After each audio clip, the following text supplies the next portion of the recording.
possible, either the applicant on Zoom or the other? One of the property Either owners one. here.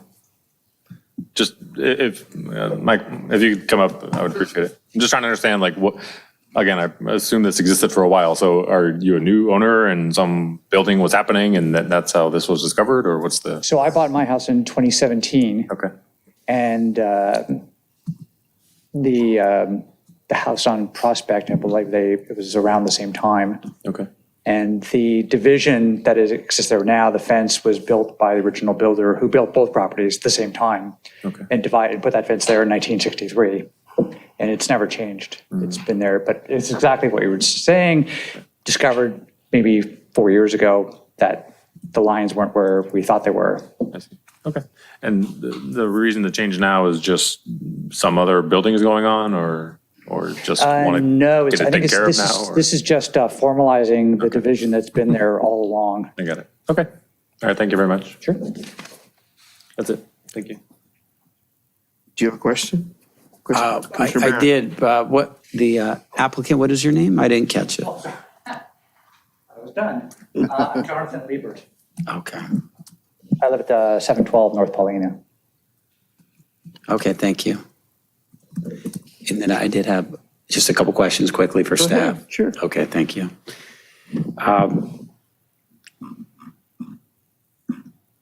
Mr. Gardia, when I went and visited the property and inspected both of the lots, I did notice that there was the notice of hearing Yes. that was posted on the property that is on Prospect at 713 North Prospect. But when I visited the property over at 712 North Paulina, the notice of public hearing sign was not posted. It was laid down on the retaining wall of the driveway. And I just want to know, is there any significance to that? Does that sign have to be up for any particular amount of time? What is the rule on that? Yeah, so typically we have 3 ways of notifying the public of public hearing items, and one is to post at the site. I think state law requires only 2 methods of notification, but we do try to make sure that the postings are visible and in the right locations. Once we were made aware that the sign had fallen down or was destroyed, because we did have some significant winds, we went ahead and reposted the site at least, I think it was posted yesterday in the afternoon. So it should have been there for the whole day.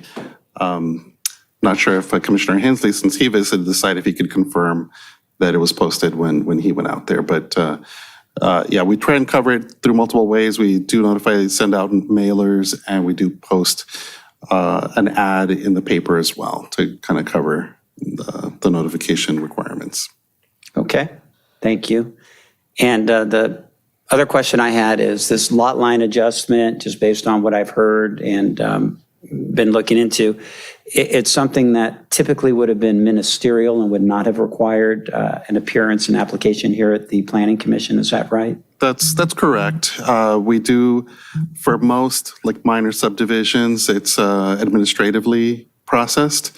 But in this case, I think when the zoning code update was changed to have the 2 and 3 unit projects go administratively, the lot line adjustments were not captured. So it's a kind of a remnant of the code that remained and hasn't been updated or changed, which perhaps maybe we can look to change that with a new update. When was the last update? Was it like 96 or was it more recent than that? It was 96. Okay. There may have been another update after that in like 2003, but it was likely that it was in 96 when the administrative sections of the code were put in. Okay. Any idea or any plans as to when the zoning code may be updated to include this provision back in to allow? I can address that. I don't know. I don't know. Okay. We are going to be doing the zoning code updates that will be incorporating the land use recommendations from the general plan update, but I don't know that we're going to go into that level of detail of of updating that, but certainly, as we start catching those, for example, we just did the encroachment ordinance. We captured 2 or 3 corrections in that one section of code when we were working on it. And I think Director Forbes can also clarify, I think one of the requirements that we're looking to also amend in the future is ministerial approval of more multifamily projects. And so it would be appropriate to take that on at that time. Right. Okay, thank you. Thank you, Chair Gaddis. All right, do we have any other, there we go, Commissioner Lamb. And this is for you're the applicant or you're the property owner? One of the property owners Property owner on Paulina, is on that the correct? Paulina side, yes. So with this lot line adjustment, your property will now be expanded, is that correct? If I'm reading the survey, 713 Prospect, 712 Paulina, it looks like it shows that the existing line is towards Paulina and that it will be moved, giving the Prospect property more land, and moving it will increase your land. Is that correct? Yes, it'll recognize where the existing fence is, will become formalized. Right. And as of now, there's a retaining wall there where the line will go? Is that right? There's an existing wall that's been there since 1963. Right. And so that's will demarc or mark where the line is It will now correctly demarc directly. the property lines. Right. Okay, just wanted to clarify what thought I was seeing on the map. So thank you very much. You're welcome. All right, Commissioner Boswell.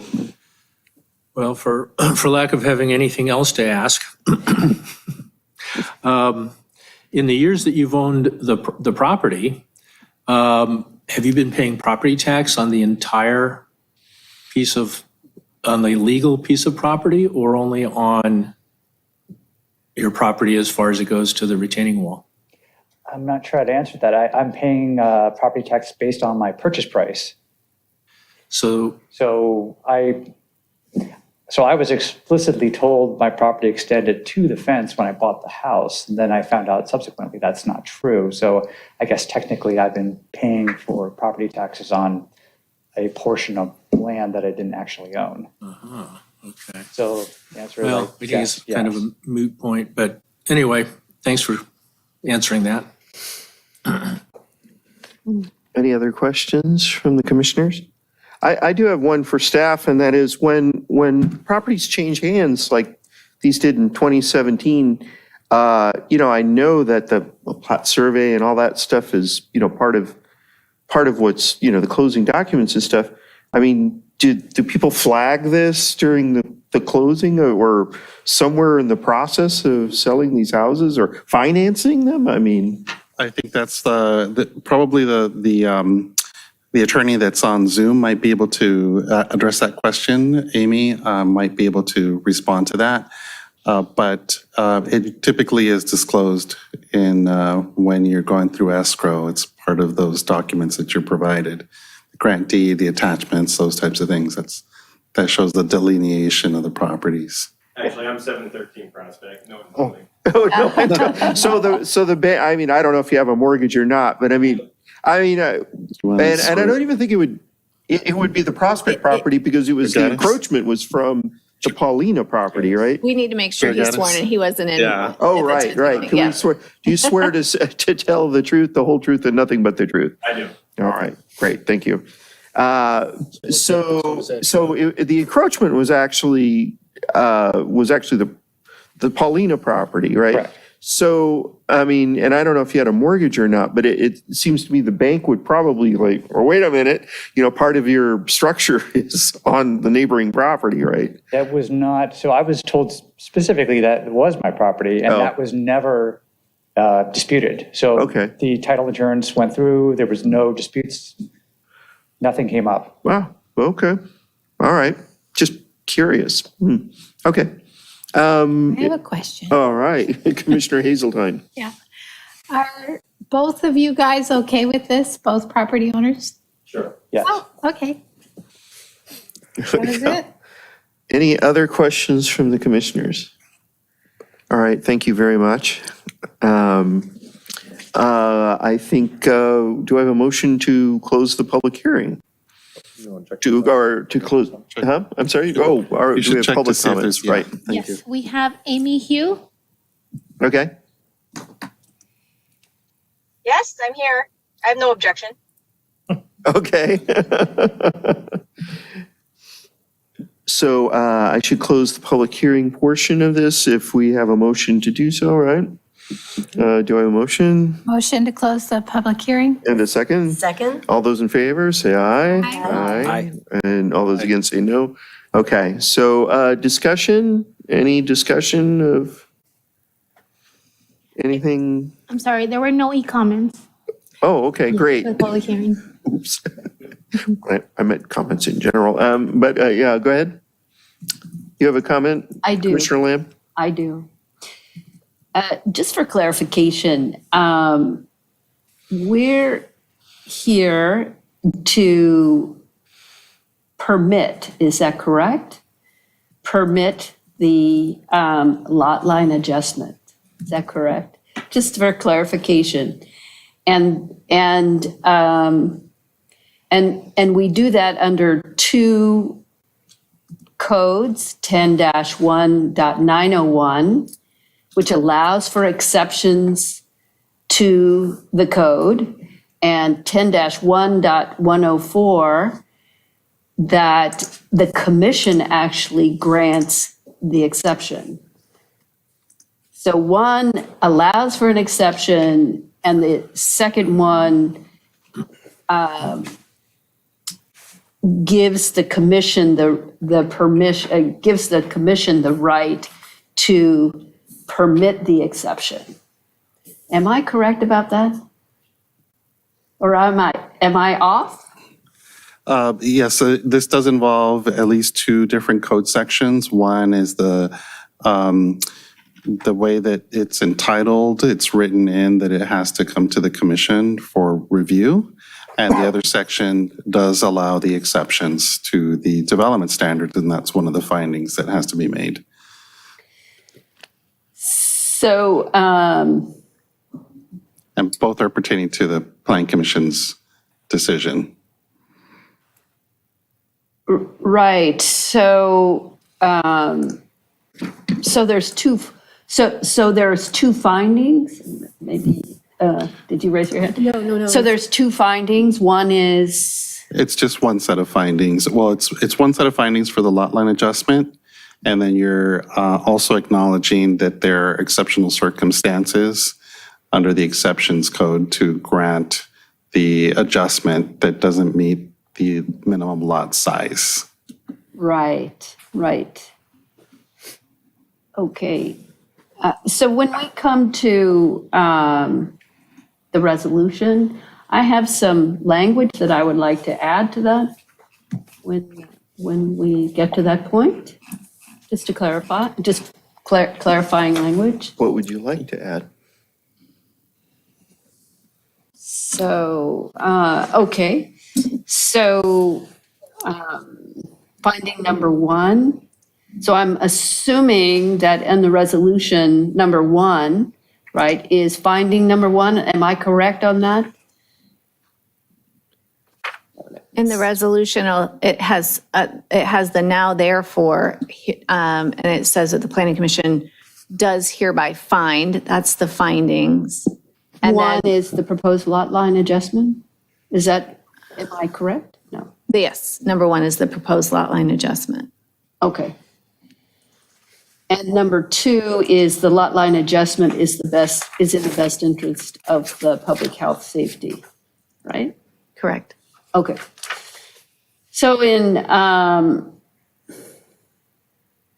number one on it's sentence, I think, number 8, it reads, the resulting configuration would be similar to the abutting properties.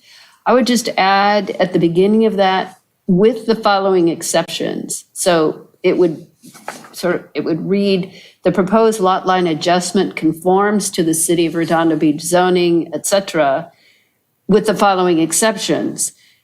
This sentence points to the fact that one of the lots is going to be less than 5,000 square feet, which references the fact that it needs to be adjusted, right? That's correct.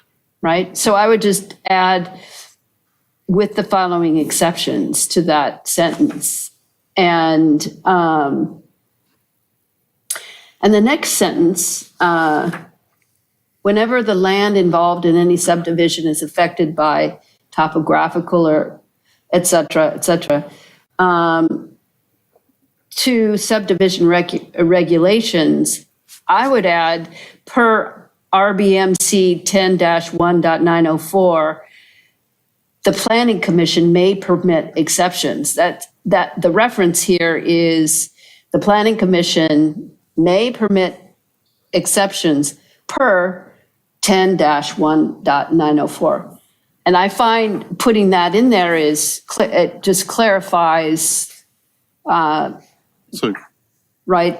Commissioner Lamb, so you want the parenthetical quote section, the code section moved to a different part of the sentence? No, I would just add per RBMC 10-1.904. That's why it's there at the end. It says 901. Oh, okay. Sorry. I'm corrected. So, right. And having it right there references that the code permits the Planning Commission. Yes. And then I would, in number 2, on the second sentence, I would just add, the exception is needed because per RBMC 10-1.901, the topographical and locational conditions make it impractical. So, and I think that this is a sort of standard using the because, right? The exception is needed. So this really clarifies that an exception is needed because of the topographical conditions. Right? It really, I think it pulls it together in a clarifying manner.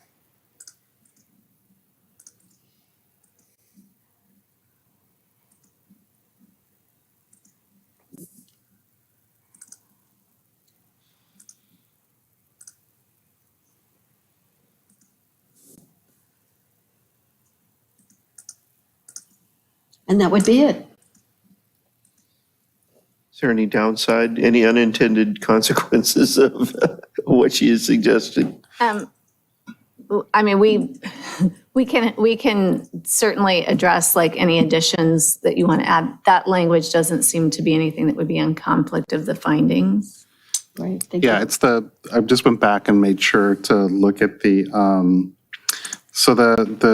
you're correct, that the language, the specific clause is as 10-1904, but it's, the exceptions are also called out. That specific code section is actually 10-1901. Yes, I caught that. I understood, when reading it, I understood what you were referencing. Yeah. Okay. Any other modifications to this language that we might have?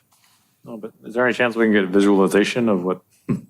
We didn't have it, and we don't have the Word version here, but we wrote those down. I can certainly tell you where in that resolution, what will change. You want to take a look? Okay.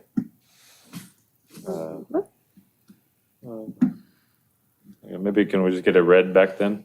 I just want to make sure everyone Yeah. understands. So Yeah. under finding number 1, under the first italicized paragraph, the last sentence would say the resulting configuration would be similar to the abutting properties, which are smaller in size than other lots in the immediate vicinity, but results in parcel 1 being approximately 4690 in size, less than 5,000 square foot of size size standard with the following exceptions. And then it has the exceptions in the next paragraph. At the end of that paragraph, it would, I guess it's just one sentence. Whenever the land involved in a subdivision is affected by such topographical or locational conditions that it is impossible, impractical, or undesirable for the fully to conform to the subdivision regulations, the planning commission may permit exceptions per Redondo Beach Municipal Code 10-1.904.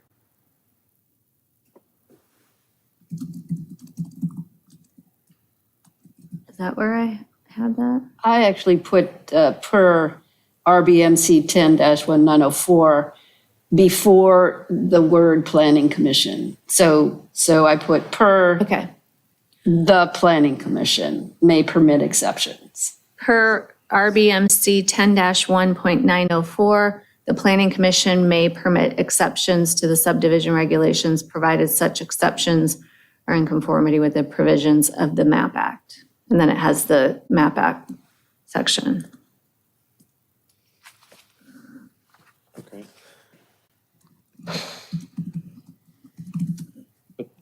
Just to clarify, the 10-1.901 is not the MAP Act, right? That's the municipal code. Oh, but it's the municipal code titled exceptions.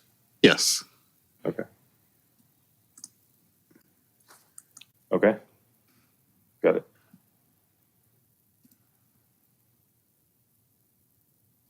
Is that it? Did that capture? And the second sentence of Oh, yeah, sorry. number 2. I'm getting there, sorry. I was No problem. making that correction.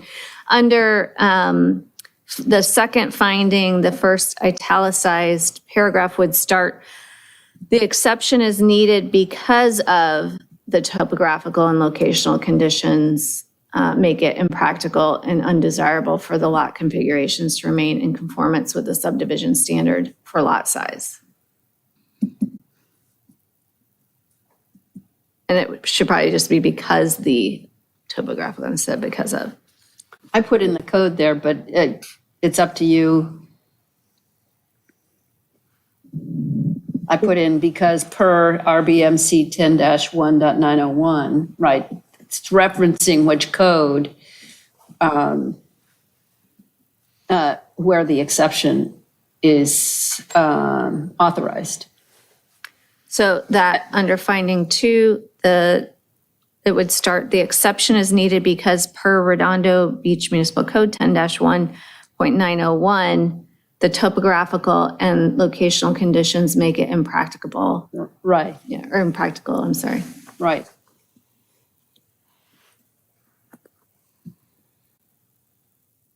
And those were the 3 changes.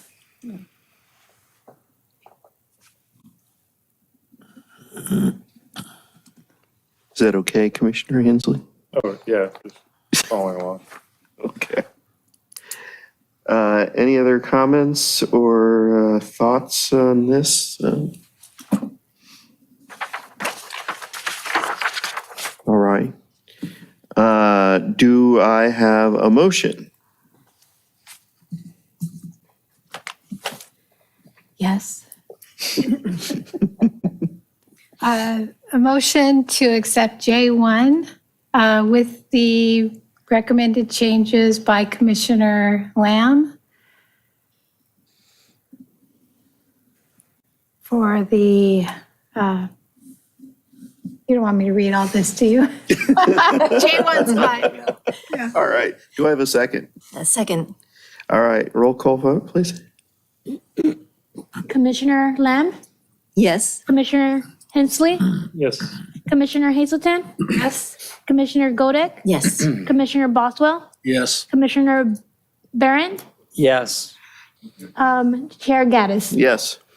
Thank you. All right. It's unanimous. It is approved. Thank you very much. Thank you. Go look at this Redondo Skate Park project. Wear a I helmet. remember him now. All right. So we're going to move on to L1. It's not a public hearing, so we don't open it like a public hearing. We just open the discussion. Is that how? Correct. I'll start with a presentation. Okay. But before you do, though, Oh, yes. so the Los Angeles County Metropolitan Transportation Authority, Metro, is a client of my law firm. And although neither I nor, to the best of my knowledge, my law firm currently represent or have done any legal work for Metro regarding the Sea Line extension, I've nonetheless conferred with the Redondo Beach City Attorney, Mr. Mike Webb, who's indicated there likely is no legal conflict of interest for me to participate in this agenda item. But nonetheless, it would be best, out of an abundance of caution, that I recuse myself, especially given that this matter in one form or another may come before me as a future Redondo Beach City Council member, an office for which I'm currently running in the upcoming March 7th election.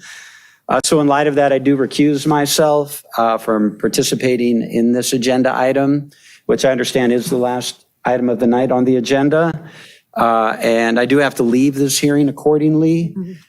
So thank you and good night. Good night. Thank you.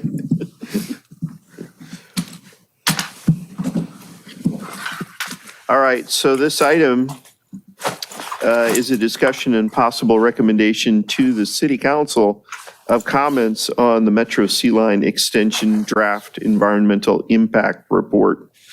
And we will start with a presentation from Community Development Director Forbes. So this item, if you can, got it up. Okay, so the Metro Sea Line Extension Project, the Metro Sea Line currently terminates at the Marine Station in Redondo Beach. Metro has been looking to extend this sea line to the Torrance Transit Center. The extension would be approximately 4.5 miles. It would be a combination of elevated and at-grade segments between that Marine Station and Torrance Transit Center, with 2 new stations proposed, a Redondo Beach station, either at the Transit Center or at the Galleria site on Hawthorne, and the Torrance Transit Center station itself. So even though there's a transit center there, it would be a station for the Sea Line. There were 3 alignment options proposed. The right-of-way at-grade option, if I know you all received the link to the draft EIR, they call this the proposed project only because it was the particular alignment that was originally studied, not due to preference. So, but the right-of-way at-grade option is one option. That's along the right-of-way. And I'll go back real quick so you can, this is hard to see. I know it's tight in there, but like the 2 alignments on the left, there's the pink and there's the blue. Those are the blue is the at grade. The trench line follows that, but it's a trenched alignment. And those are along the existing freight right of way in that location. And then the third option is along Hawthorne, and that would be an elevated option.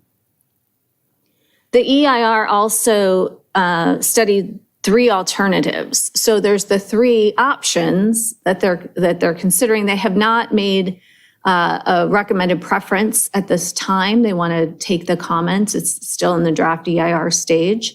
But in addition to that, they had to study alternatives. There's the no project alternative. They had a high-frequency bus alternative, and then they had a grade-separated alternative for 170th and 182nd. The grade separated was similar to trenched, but it was, the grade separated at those 2 locations. For the zoning, just so you can see here, these are the two spots in Redondo Beach where, so I pulled up from the zoning map. You don't have to go try and read that. I'll point it out. But they looked at, there are two places in Redondo Beach where this alignment might go through. So all three alignments, all three of the options would go through this northern section. This is Marine, where the station's located, existing station's located right here. This is Inglewood. Now you'd be going into Lawndale as it goes down the right of way. So then it would come down and go further down the right of way. Here's the Galleria site. Here's our transit center site for buses. And then the right of way would continue down, and then it would go down towards Torrance. So, it starts up here. I know that this isn't the map, but I didn't want to put the entire zoning map on. That might be even more difficult to read on this presentation. But the zoning in those areas for those alignments that would be along the right of way is the PROW zone. And the PROW railroad uses are permitted uses along in that zone. So it wouldn't be something that comes back to the Planning Commission or would be reviewed. It would just be a permitted use. Now, the Hawthorne option still would have that right-of-way zoning, the PROW zoning up on that north end, but then it moves further east, and then it would come down Hawthorne Boulevard through Lawndale and then down into Torrance. So it wouldn't be actually in public property along this Grant Avenue section, from Artesia down to 182nd. It would just be along the road right of way, not the PROW zoning. So it wouldn't be under zoning in that particular Hawthorne option.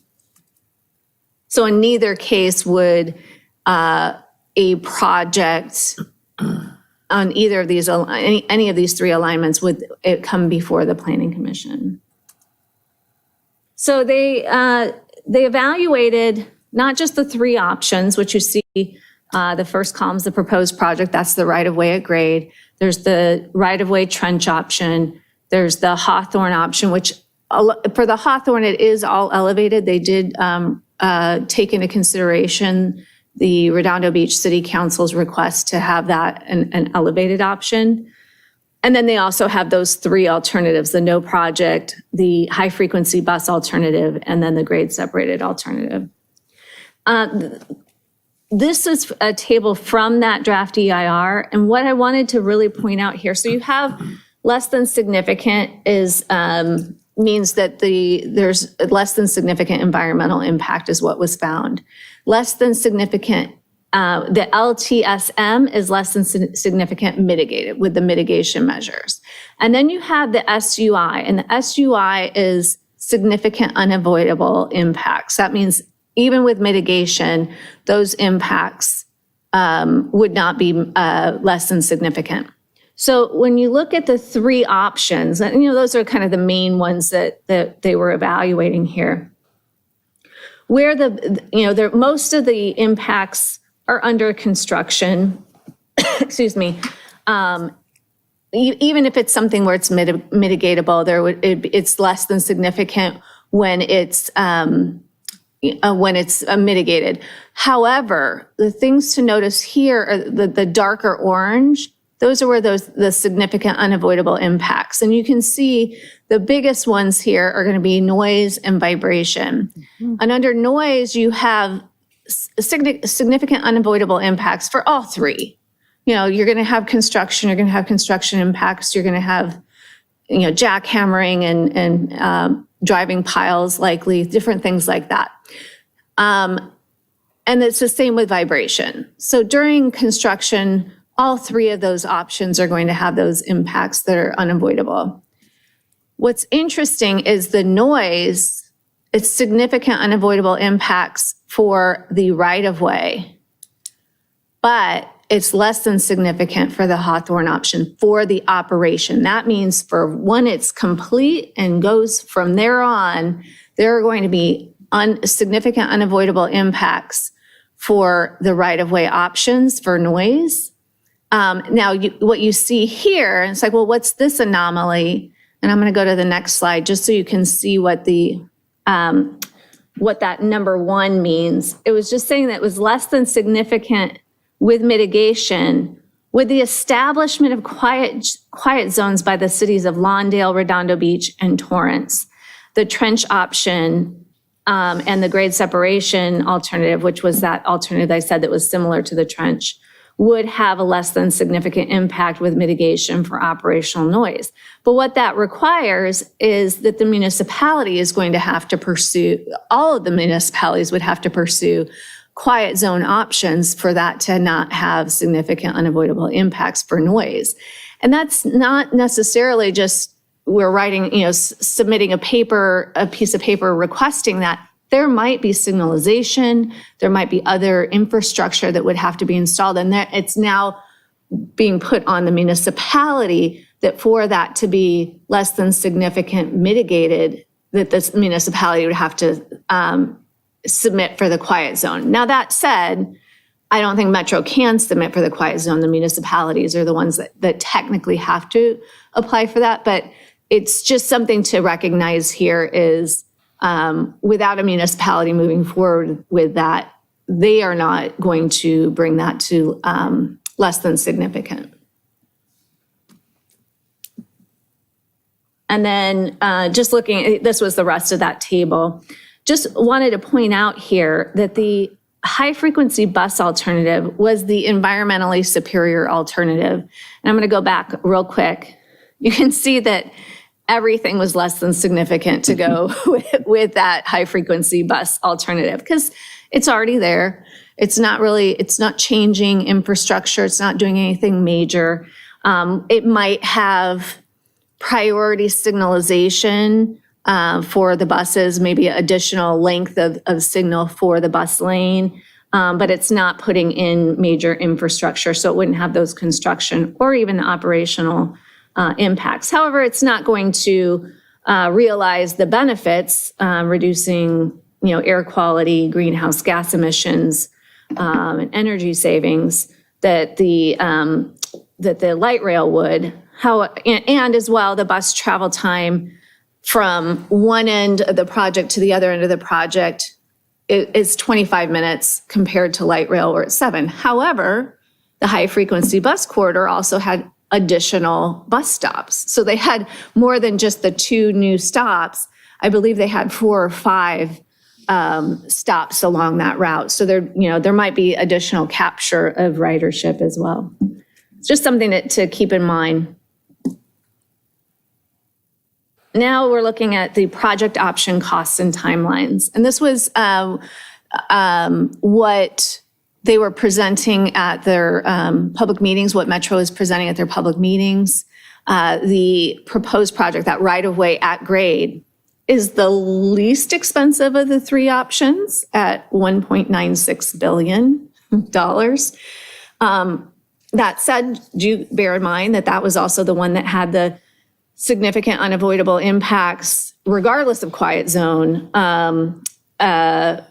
for noise, for the operation, the ongoing operations. The right-of-way trench option and the Hawthorne elevated options are much more aligned in around the same range of almost $3 billion. And here are the timeframes for completion. Was for the right-of-way at grade was 2033. The right-of-way trench was 2036. Hawthorne elevated was 2035. So they're all relatively in the same range for construction timeframe. This was their timeline of where we're at, just so you understand with the project. So there was a draft EIR release. They have their, those options that I mentioned. They have released the draft environmental impact report on those options as well as the alternatives. Right now, they're holding public hearings or public meetings and collecting comments. The comment period closes March 27th. So we had this small window. We got the draft EIR after our January meeting. The city council is going to have to consider it before we have our next planning commission meeting, our next planning commission meeting and before the comment period closes. So this was our opportunity as a planning commission. City council had made the request of the planning commission and public works commission for you to provide them comments that they may consider as they submit their comment, the official comment letter of the city to Metro regarding the draft EIR. So you could make a lot of different comments. Do bear in mind that the ones that they're really going to need to address are the environmental ones. I mean, they can certainly say, this is not a comment related to the EIR, and they'll acknowledge that. It's not that they're going to ignore comments, but they'll put it in a different category and recognize that it's not required to be addressed in the final EIR. Just something to bear in mind. So as you're putting together ideas for comments for city council to consider to put in their comment letter, and it doesn't mean that you don't put those comments in there, but just recognize that this is the comments on the draft EIR. So City Council requested input from the Planning Commission, Public Works Commission regarding the draft EIR. It was issued on January 26th. City Council is going to be considering it at their March 14th meeting. I'm going to be taking your comments to them as well as the Public Works Commission's comments, and that'll allow them to discuss that, and then we can finalize any letter if we need to on March 21st, and those comments are due on March 27th. And that concludes my presentation. Okay, so do I understand correctly that we're going to provide you with comments that you will note, and then basically we'll read all those back and then submit those. And this is a little different set of proceedings in our public hearing in that we can hear public comments all the while and choose to include those with our comments, et cetera. Absolutely, yep. Okay, great. And in the end, I've already started a Word document, so we can type up any comments that you want to have in there. You can make a motion on that list. And once you do that, all that's going to be documented in the minutes, but then I'll have the list already typed up that I can provide. Okay. Just saving myself a little work in the long run. Question, Commissioner Boswell. So after we do this today, we're still going to meet one more time to discuss the sea line? No. City Council will. City Council. What we do today will roll over to the City Council and they will look at our comments, snicker, and They will look at your comments and take those into consideration as they prepare the official comment letter from the city to Metro. all right. So just to this one reemphasize, time. we are one and done. This is we likely will never, as a planning commission, have another opportunity to consider this rail extension project. Right? And in my humble opinion, this is a major project for the city of Redondo Beach. And this is our one shot at having input on it. So, just to add a little gravity to the whole thing. So would anybody like to take it to any other questions before we dive in? My suggestion would be to hear the community first. Public comment first? Are we allowed to do that? Sure. All right. Let's have some public comment then. All right. Kevin Mitchell, approach the podium, please.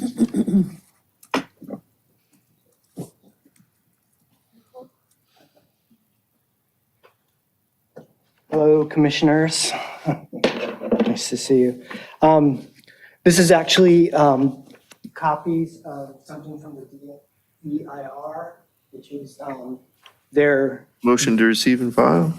Second. All those in favor say aye. Aye. Aye. All those against say nay. Could you introduce yourself for the record?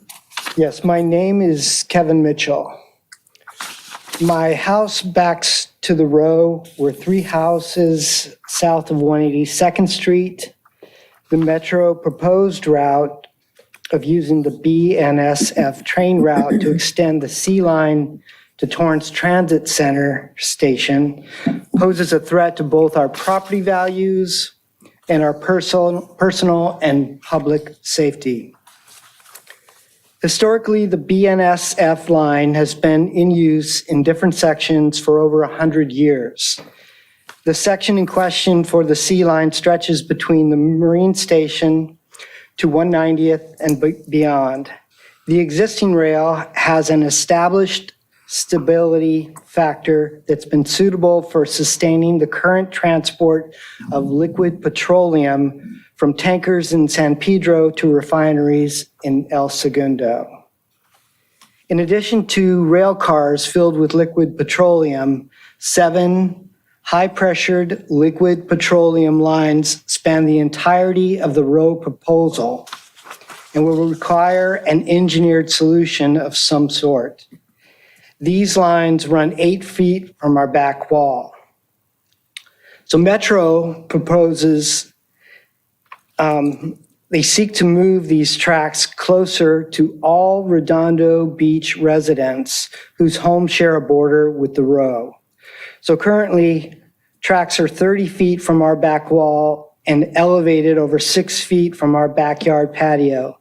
Metro plans to bring the tracks 7 feet closer to our wall and the homes along the row. Some are graded at 30 feet below the height of the track, so trains way high up there. And tracks travel a radius along the backs of these properties, which make it feel a bit ominous overall as it stands right now. Currently as well, the property lines clearly indicate that the train line's been there long before the properties. So it wasn't built after the properties, I guess is what I'm trying to say here. The handouts that I gave are Metro's construction tables for the proposed project and the trenching project. And they start to exhibit Time, just sir. how, Motion to extend 3 minutes. Second. All those in favor, say aye. Aye. All those against, say no. You're extended. thank you. Right. So construction, just to move the tracks and re-engineer the lines behind the house, the liquid petroleum line, is at least a 3-year project in and of itself before they even get to putting train stuff down. They're talking about moving dirt at a level of 101 dump trucks per day. It's going to be a mess. So that's what that paper was about. So the unwritten truth here is that residents will suffer mightily. Metro admits to noise, vibration, and air pollution are unavoidable during construction. They want us to believe that they can mitigate this after completion. They also want us to trust that their engineering and construction expertise will handle our concerns over hazardous and highly flammable LP transport that is already a threat. What they refuse to talk to is the impact on property value and standard of living. Which brings me to the next point. Who is riding the trains? Currently, we have a homeless shelter right next to the new Redondo Beach Transit Center on Kingsdale and 182nd with a park close by.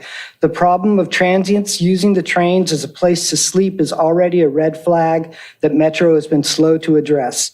A train passing through Row exposes residential neighborhoods to prying eyes and provides access to the wrong places. If the C line were directed down Hawthorne, the access would be directly to the Galleria or to the new South Bay Social District and provide an opportunity for the working class to shuttle to actual desired locations.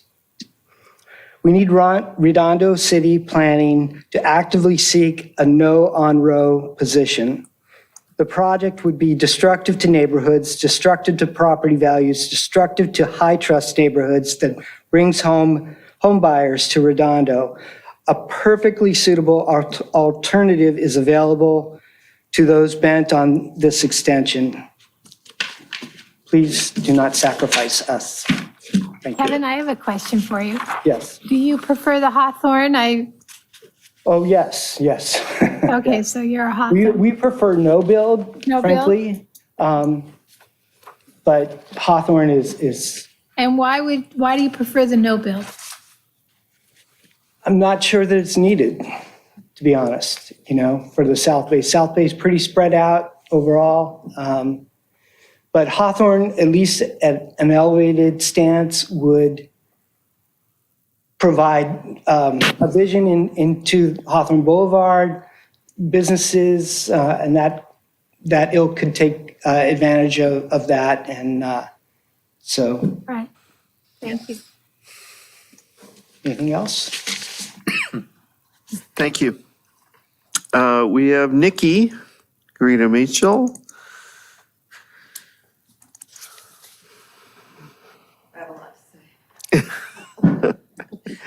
Hi, Nikki Negretti Mitchell, District 3. And for the past couple of years, I've been doing deep dives into Metro's culture and practices and learning a lot of stuff. I've spoken a lot about what I learned at City Council, and each time there are new things to share. Tonight here with the Planning Commission, this is the next step in my deep dive into the superficiality of draft EIRs. I have a lot to talk about.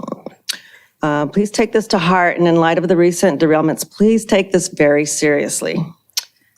Back in July 2020, Shell Oil Company was out on the right-of-way for routine gas pipeline maintenance, and the result from the necessary digging was a sinkhole that crossed property lines and damaged the infrastructure at the Ruxton Place townhome complex.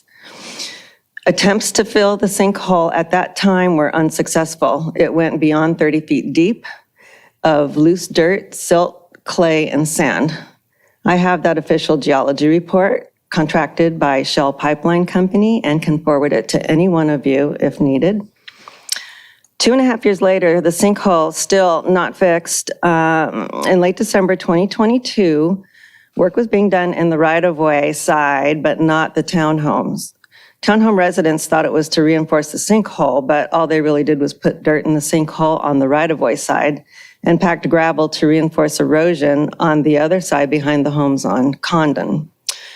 But no work inside the townhome complex. The result after a few days of rain was yet more sinking and more erosion, as pictured on rightofsay.com/Redondo Row. This is clear evidence that the studies being done for our developments have been grossly insufficient to warn of environmental hazards, which we need in order to make appropriate approvals and recommendations. The 2018 draft EIR for the Galleria states similar findings to the Ruxton report, except they weren't performed as deep. I have not seen the DEIR for those townhome or condominium developments where walls are cracking from daily rail vibration. These housing development damages should never have happened had thorough studies been done.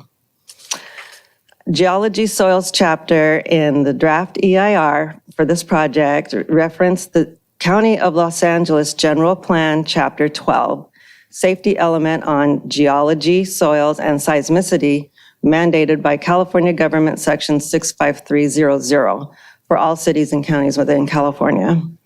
The purpose is to reduce the potential risk of death, injuries, and economic damage resulting from both natural and man-made hazards.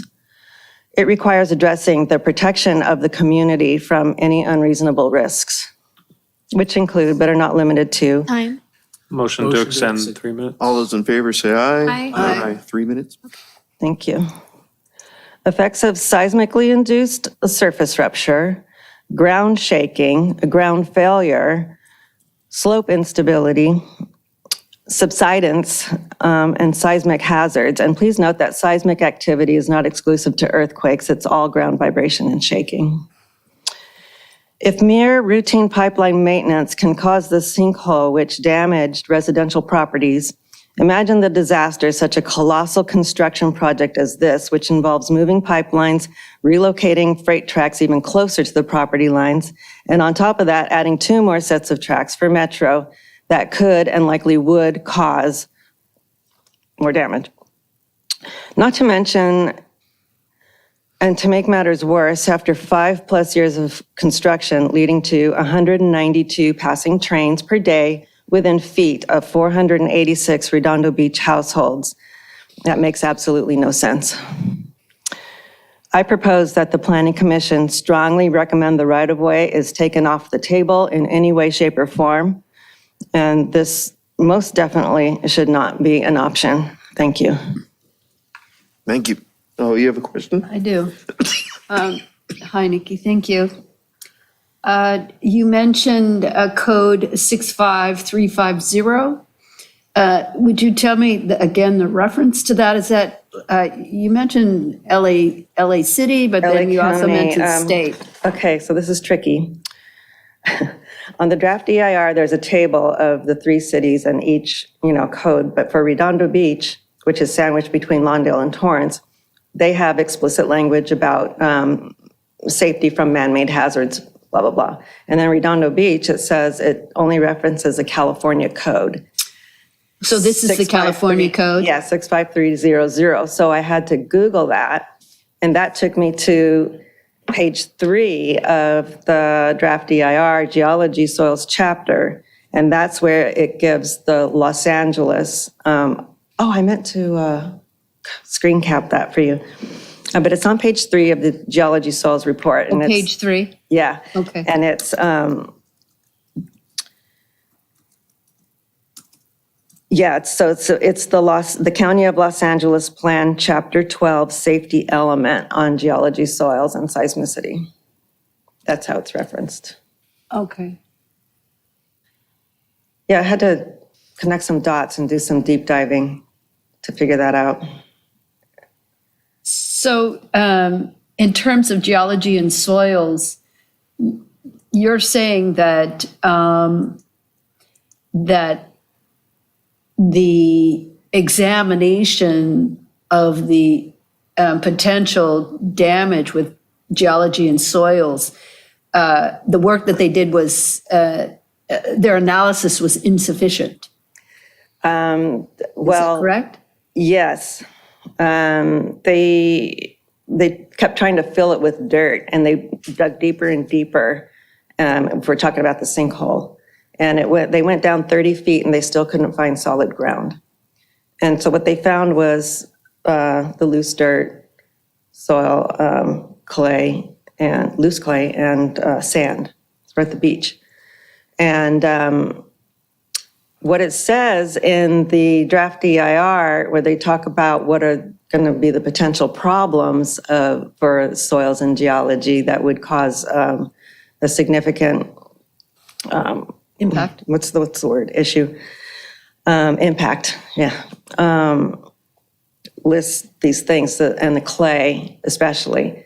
So the Shell Pipeline Company, when they went down 30 feet, so they were able to get down deep enough to where they saw clay. Clay expands and contracts, and that's where sinkholes happen. That's what I read from. It's. You're learning a lot.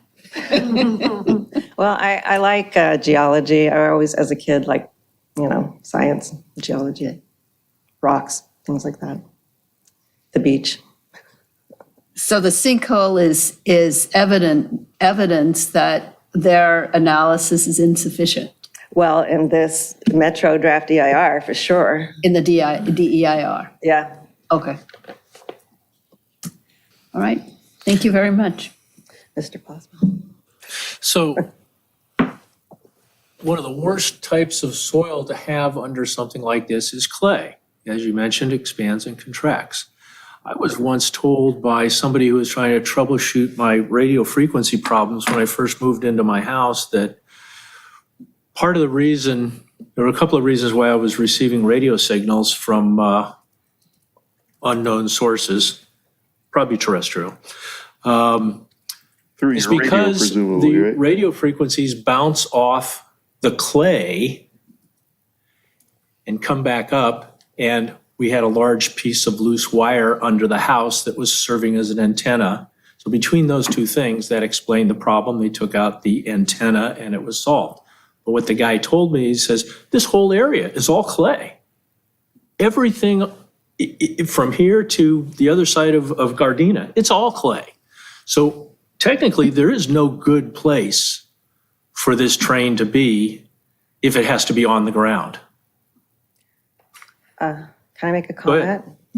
When we bought our house 15 years ago, we have a swimming pool in ground. And all the entirety of this pool, 8 feet deep, a typical size pool, all of the plaster was completely shattered. And I was perplexed. I grew up with a swimming pool. I had never seen anything like it in my life. Like, what is going on here?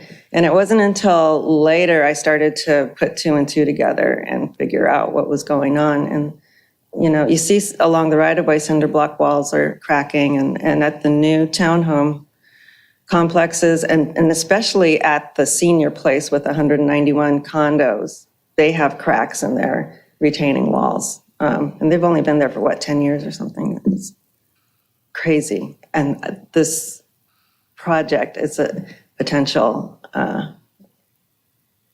disaster. So, on the right-of-way, off the table. Thank you. All right. She brings up an interesting point, though, just to interject a question for you, and that is, can we take this? I mean, is that a comment that we could make, to have one of these options just taken completely out, like the on-grade row? I guess that's a comment we can make, right? Yeah. You know? As I mentioned, the Metro staff have not made a recommendation on any of the 3 options. They want to hear the comments and feedbacks. Okay, great. And there's a lot of reasons why it shouldn't be on the Yeah. on the row, Okay. not just the soils. Do we have more public comments?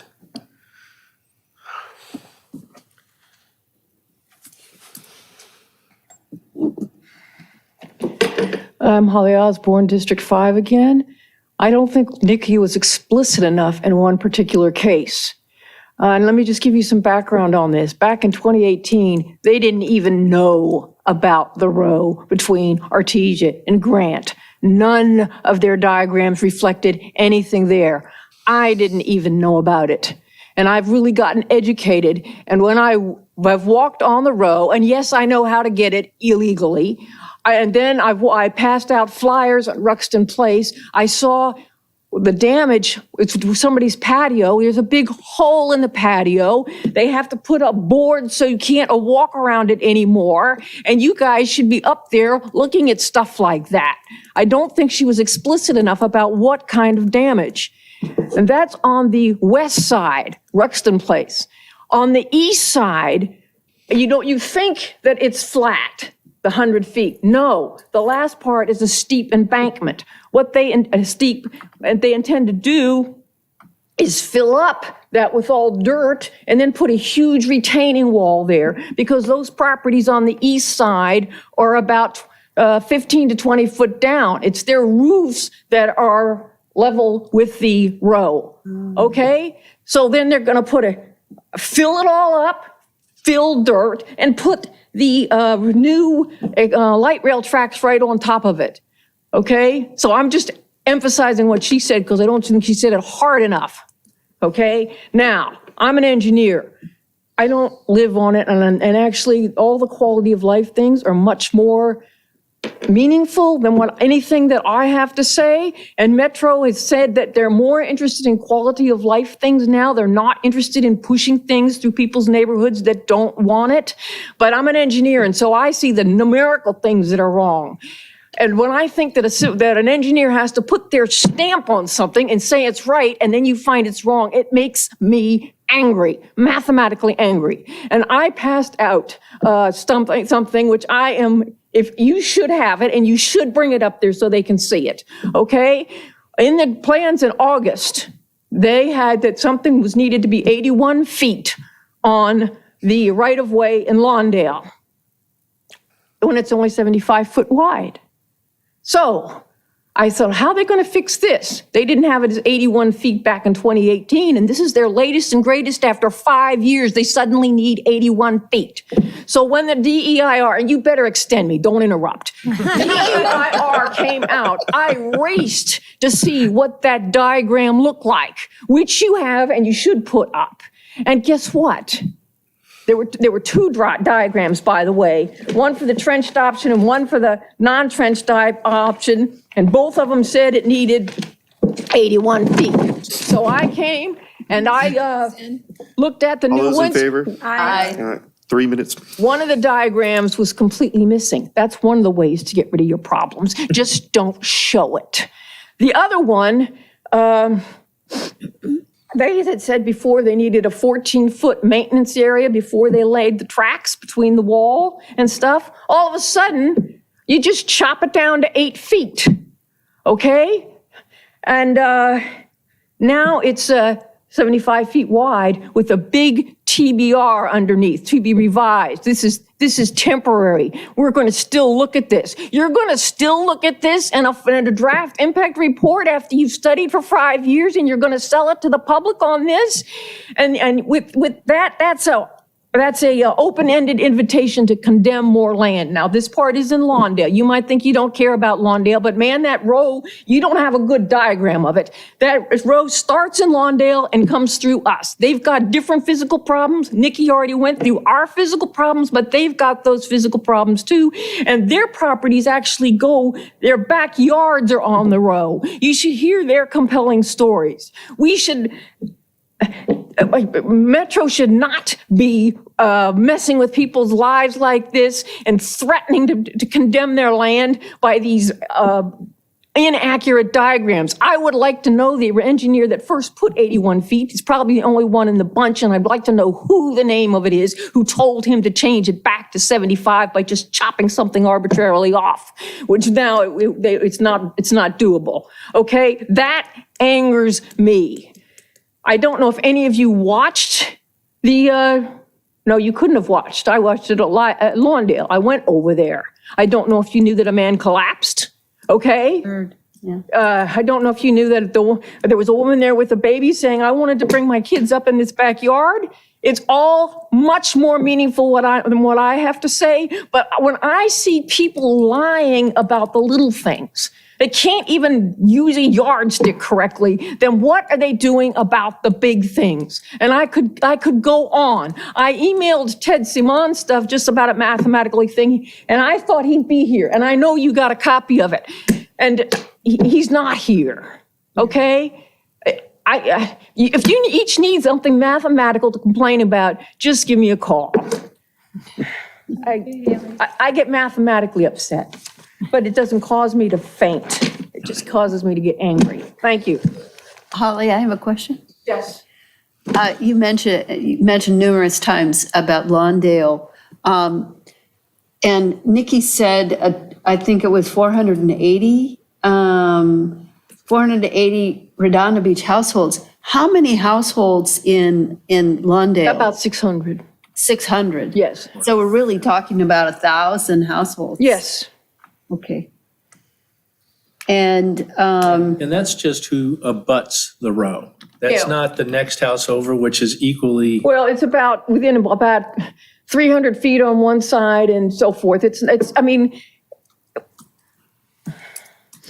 their lots are about 40 feet wide, and we counted about 4 or 5 houses down on the side streets, okay? So it makes me angry. And you're concerned about the fact that these consistent misrepresentations about the size, the 81 versus the 75. The actual is 75, but they put in 81. They put in that they needed 81, and now they put in they need 75, but we might modify it in their final.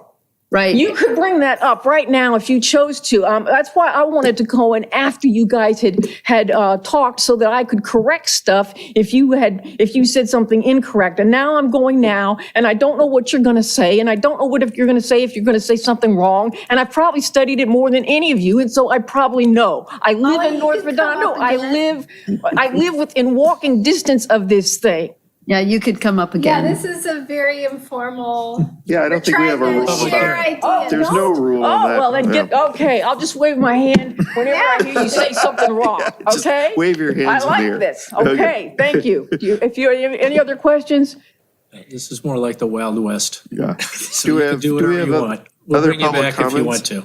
Okay, all right. We'll bring This is all everybody back. unscripted too, except you have the diagrams that I put in your blue folder, and then a follow-up. Okay, thank you for your time. Thank you. And I did pay careful attention to your blue folder item, and I was appalled at the wackiness of the design.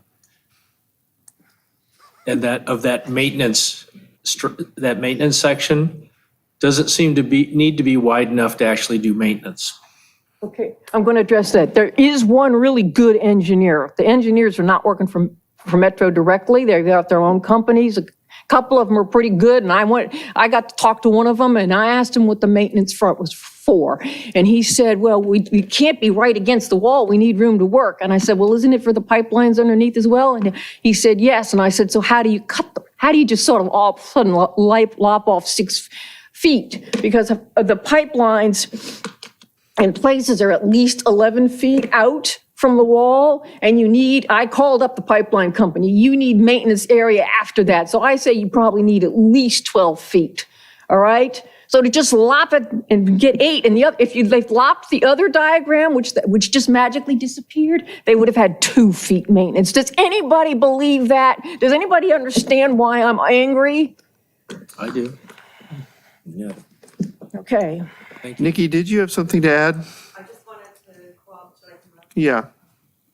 We have to have it on record. Get on the mic. All right, yeah, hi. Nikki Negretti, Mitchell, D3.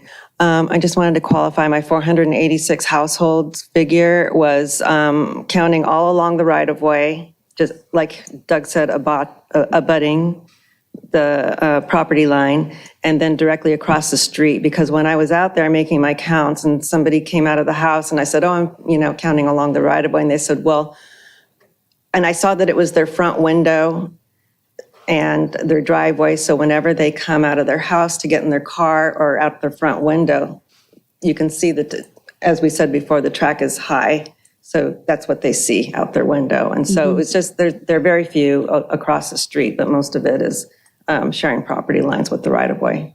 Okay. Thank you for clarifying. To clarify further, the number of directly impacted homes on the Redondo right-of-way is actually more than 486. Well, yes, If you were to and- count everybody across the street. People, okay, so there's across the street and then there's like 2 doors down, that sort of thing. They weren't being counted. And they felt like, I want to be counted too, but I just wanted to kind of stick to, I thought that 486 along the right-of-way was a pretty significant enough number for what I was trying to convey. So but yeah, they're probably over 1,000 maybe. Because you're looking at That's what I was people. thinking. Yeah, people over by Franklin Park who live, half a block down, they all feel the same way, so we are talking, over 1,000 in Redondo and Lawndale a lot more. So that's a lot of people. Anyway. Yep. Do we have any online comments? No, there's no e-comments and no attendees at this time. All right.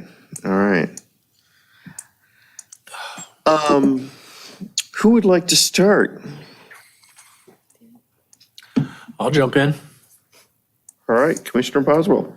So I think based on reporting that we've just heard and what I've been able to get through on the draft environmental impact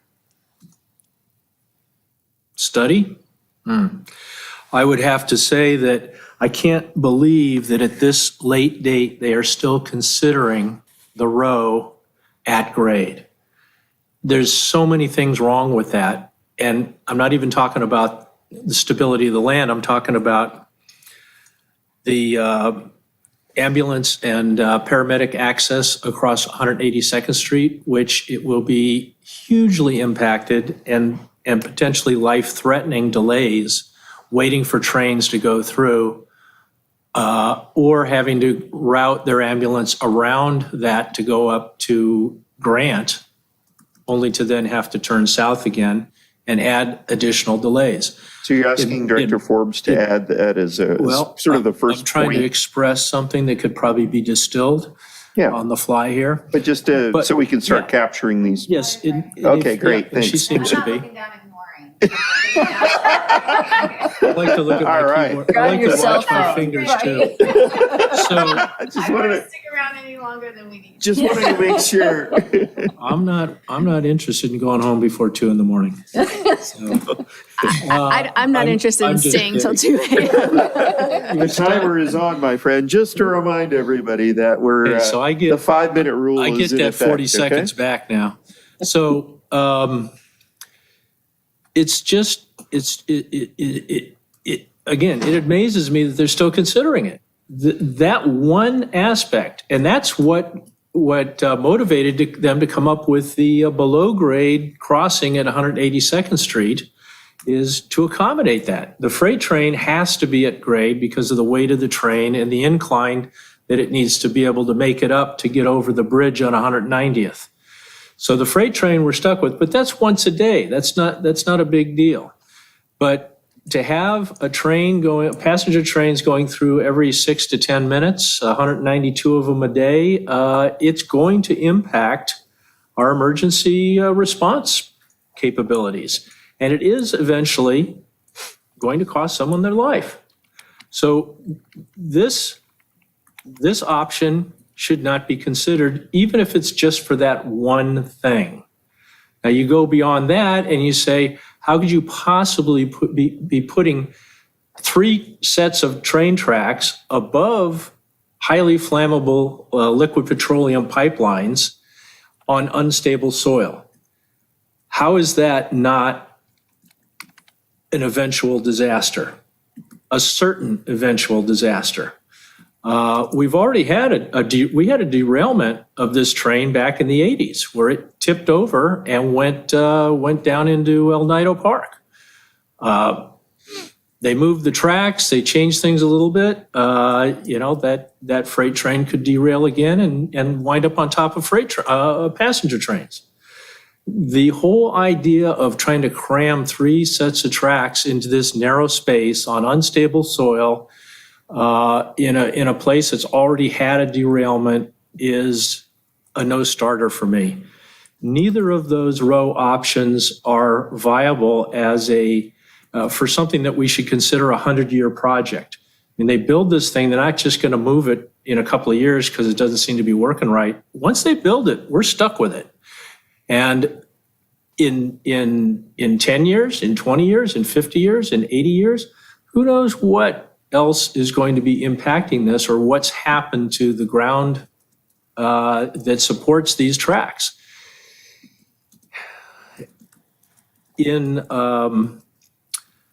With the raised elevation route down Hawthorne, you have the opportunity to do a lot more engineering on a lot more stable, already existing, heavily paved major artery. You have trains traveling down the same route that the red cars took for a couple of decades.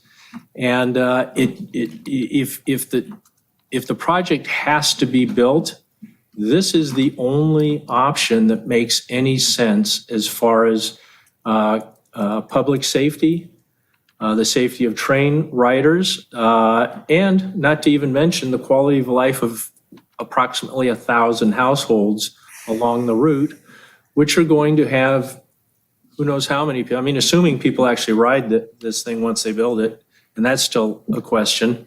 They're going to have people looking down into backyards, observing what valuable things you might have back there that they may decide to come back later on and help themselves to. Or they might notice certain patterns of use as residents work and do things in their backyards, side yards, front yards, as people move in and out of their, come in and out of their homes. They're going to be able to case homes in Redondo from a train window. And I think that that's a factor as well. They'll have a little more trouble doing that from an elevated train on Hawthorne, especially since there are only 8 homes on this path. So again, there's a whole nother reason why this should not be on the row. It's a public safety and a quality of life issue that I'm very, very disappointed that Metro is even considering, since all of this was known to them years ago when we first started talking to them about it.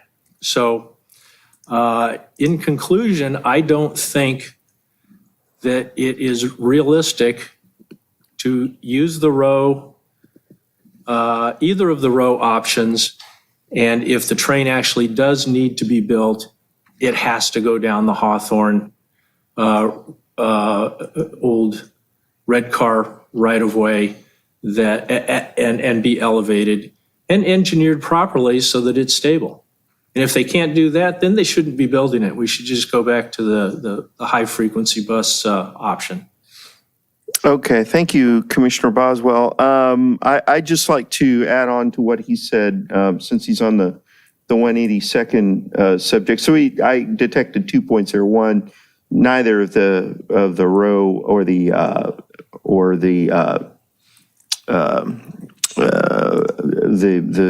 below grade, the trench, right? Trench should be considered, and then the various points on about 182nd.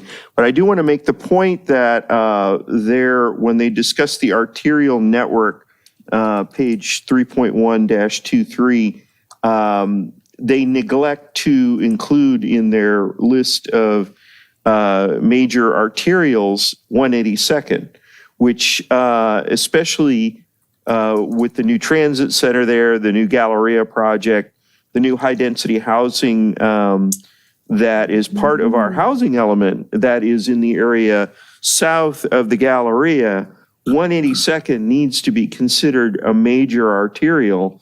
And that is going to be, as Commissioner Boswell points out, especially from a public safety standpoint, but from all standpoints, it is a major arterial, and to have multiple trains blocking that arterial is not weighted in this analysis. As a matter of fact, 182nd is ignored completely. So as we point out specific weaknesses in the DEIR, I would like that to be highlighted, that that 182nd isn't weighed in here, and that is a major arterial for those reasons. And I can enumerate those later if for detail's sake. What other comments do we have? I have other things to talk, but I'll put them in different parts. Who else has something specifically? I could go ahead. Yes, please do. Yeah, I think one of the best things the city can hang their hat on as far as pushing for the elevated option on Hawthorne is the lack of the operational significant and unavoidable noise impact, because that will be in perpetuity. And CEQA does require that the lead agency go with the alternative or the option that will have the least environmental impact, but still achieve the project objectives. So I think that is really the strongest case that we have for using the Hawthorne alternative. I have a question for Gwen. On those noise impacts, when you looked at the mitigations, what were your thoughts about those mitigations? So I have not looked at this as closely as I wish I had. I have just not had the time to delve that deeply into it. Right. So I'm not even entirely sure what they're proposing for their mitigations. Well, it's to, one of them is to, it's called the squeaky wheel. Oiling the wheels? Right. Oiling the wheels and have that on a regular basis. But there was someone on the line today who made a audio of the current train and asked where was the wheel the wheel modification, right? Because it was quite loud. Yeah. Right. So I think the point would be that their mitigation is really insufficient. Right, right. Well, one of the things, just to I wanted interject your opinion also on this. on the question, on page ES 49, which of the DEIR, page 65 on the PDF, and this is something Director Forbes pointed out, was that they lean quite a bit. And I'll quote this. It's in the document. With the establishment of quiet zones by the cities of Lawndale, Redondo Right, Beach, right. and Torrance, the trench option, et cetera, et cetera. And that is, this is mitigatable, but it's not mitigatable by them. It's mitigatable by the individual cities. Right. If they choose to do that. Right.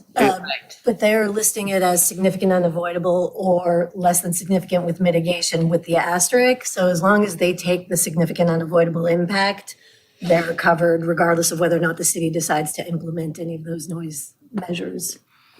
They're going to say in their their statement of overriding considerations that the benefits of the project outweigh that impact and make that argument. So because they don't have the jurisdiction to tell the cities that we have to do those sort of things, they have to take the significant unavoidable impact. Right, so would one of the recommendations from us would be to deny the overriding considerations for the noise impact?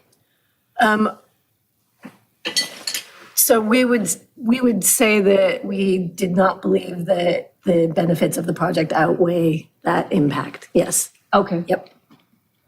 Yep. Another comment? Yes, Nikki. Can you approach the podium?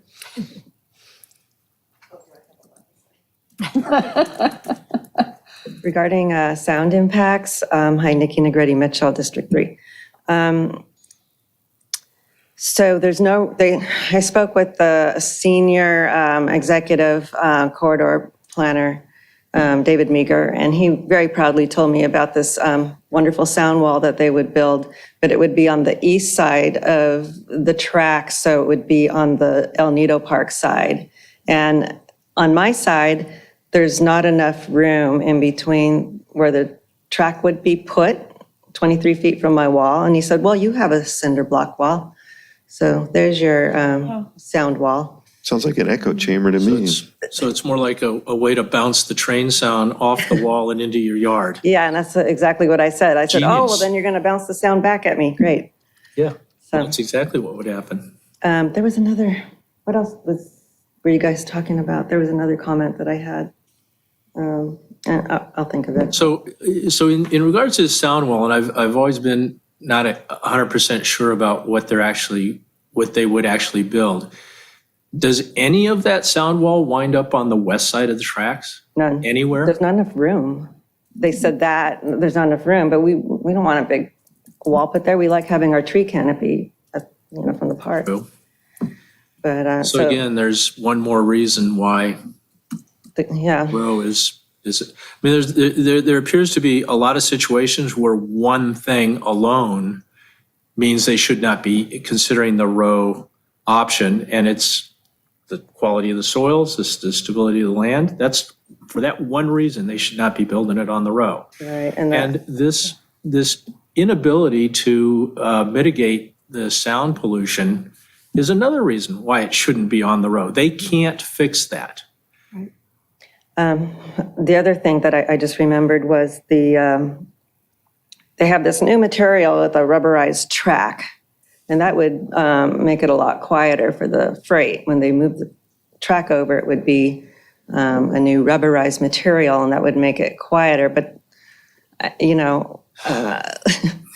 and also he said it would help with the vibration, but I find that really hard to swallow because I don't know if any of you have seen my video of the vibration. It's all on rightofsay.com of the vibration in my workshop of my little pickle pot for bathing or soaking silver. I'm a metalsmith, and it just is shaking like it's, I would grade that at about a 4.3 earthquake.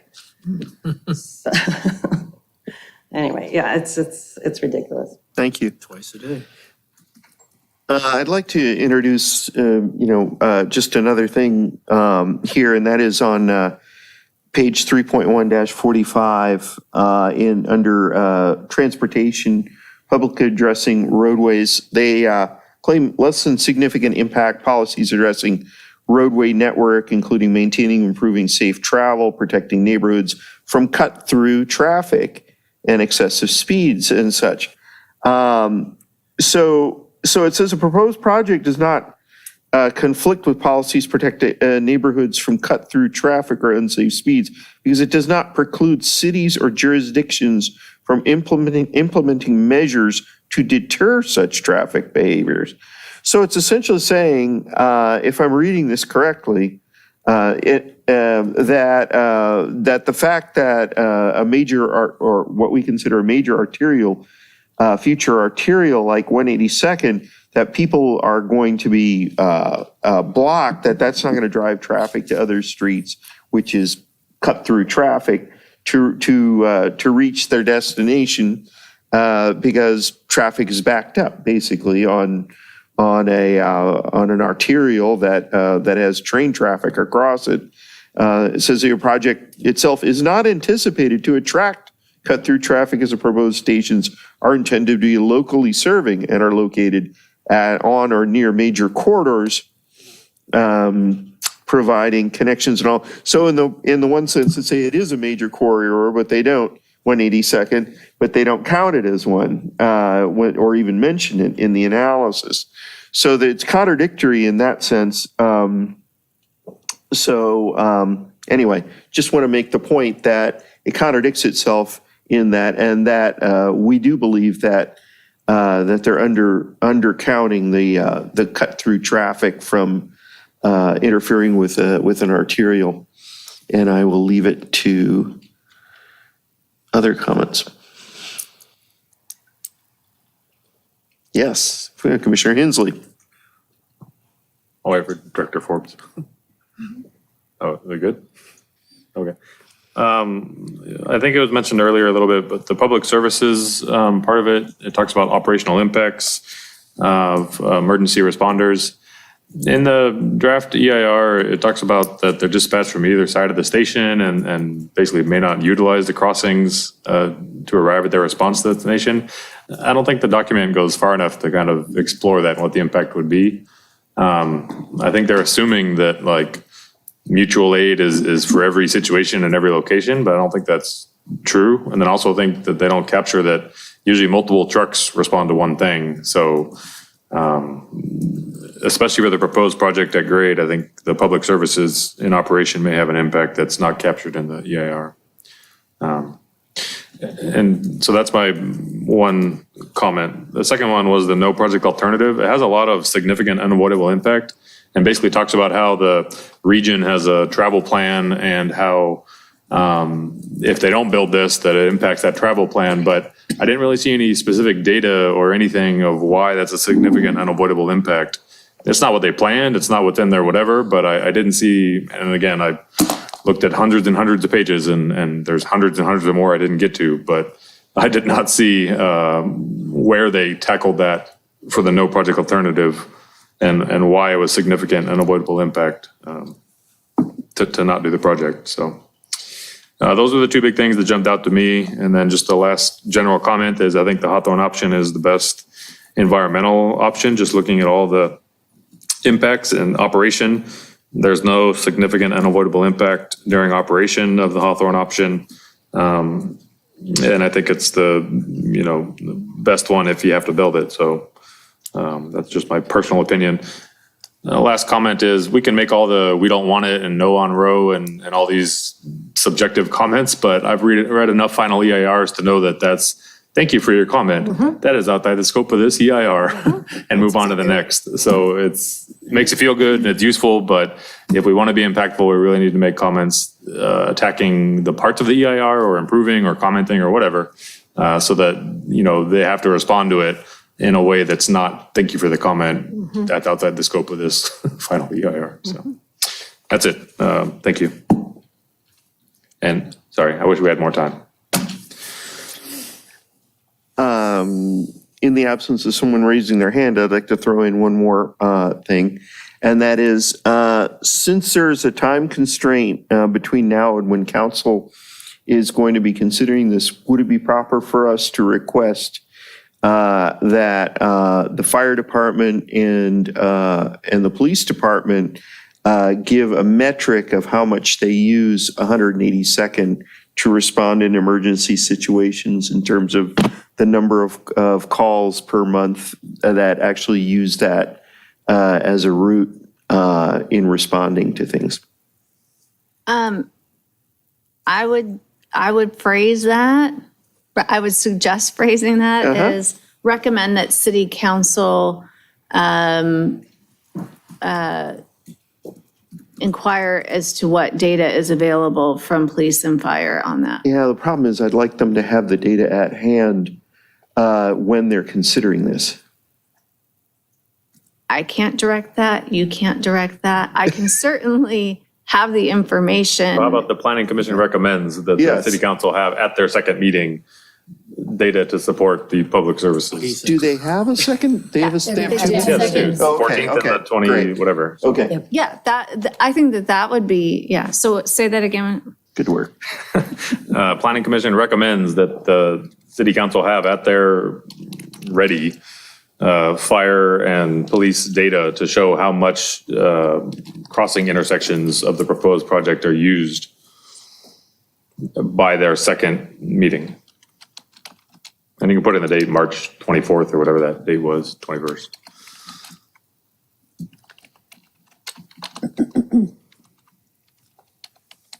I have another thing when you, I have a tag on that. yeah, go ahead. I think Commissioner Lamb. you mentioned earlier that we have, within the next 8 years, a strong potential for at least somewhere between 300 and 800 new apartments. That I think you already put that in your recommendation. If you didn't, I would ask that be put in, that they did not include in the draft EIR any impacts as a result of that number, that great number of new increased population in that area that will impact those roadways. And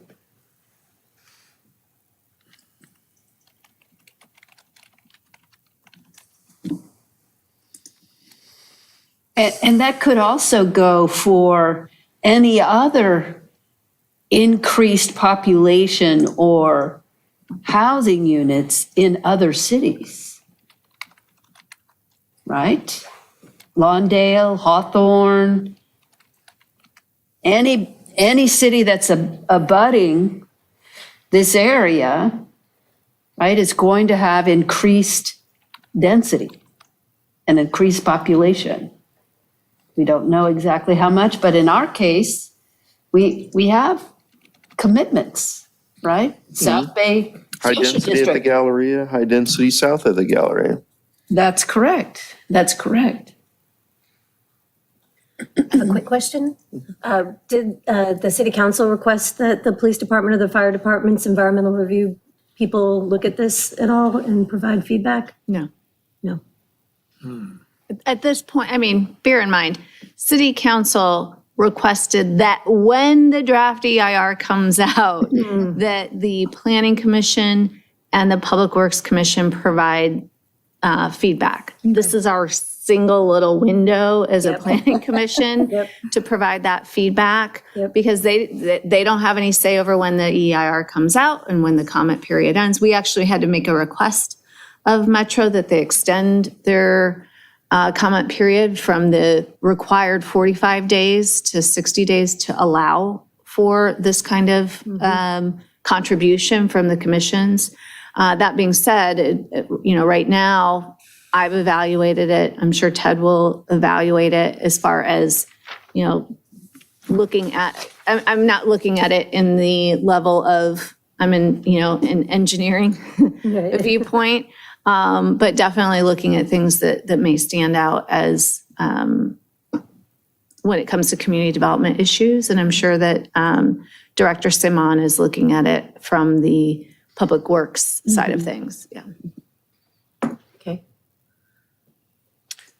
Okay, from a noise perspective, the noise and vibration metrics that they use in this draft EIR make no reference to the specific noise standards for residential neighborhoods in our municipal code. The thresholds that they use are higher than allowable in 4-24.301 of our municipal code.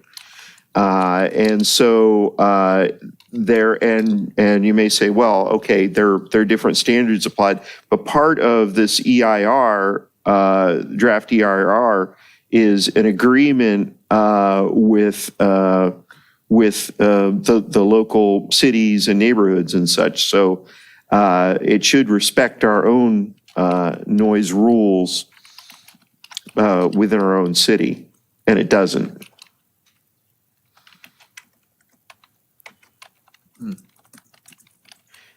I do have one more. If somebody has something else. Okay, one more is they claim no impact on bicycle safety, but in fact, riding across tracks that are crossing roadways at grade is hazardous for bicycles. And right now, they're riding across a single tracks at, say, 182nd. And they're going to put 2 more sets of 2 tracks in there, and that makes it inherently less safe. And they don't address that at all in this draft EIR. No bike riders. And that is exactly right. I've been thrown off my bike crossing tracks. Your wheel gets caught in there, and it's like this. You are going over the handlebars, and there's nothing you can do about it. And they completely ignore that in this draft EIR. Do we have some other comments? Any comment there? We have another public comment. Please approach the podium.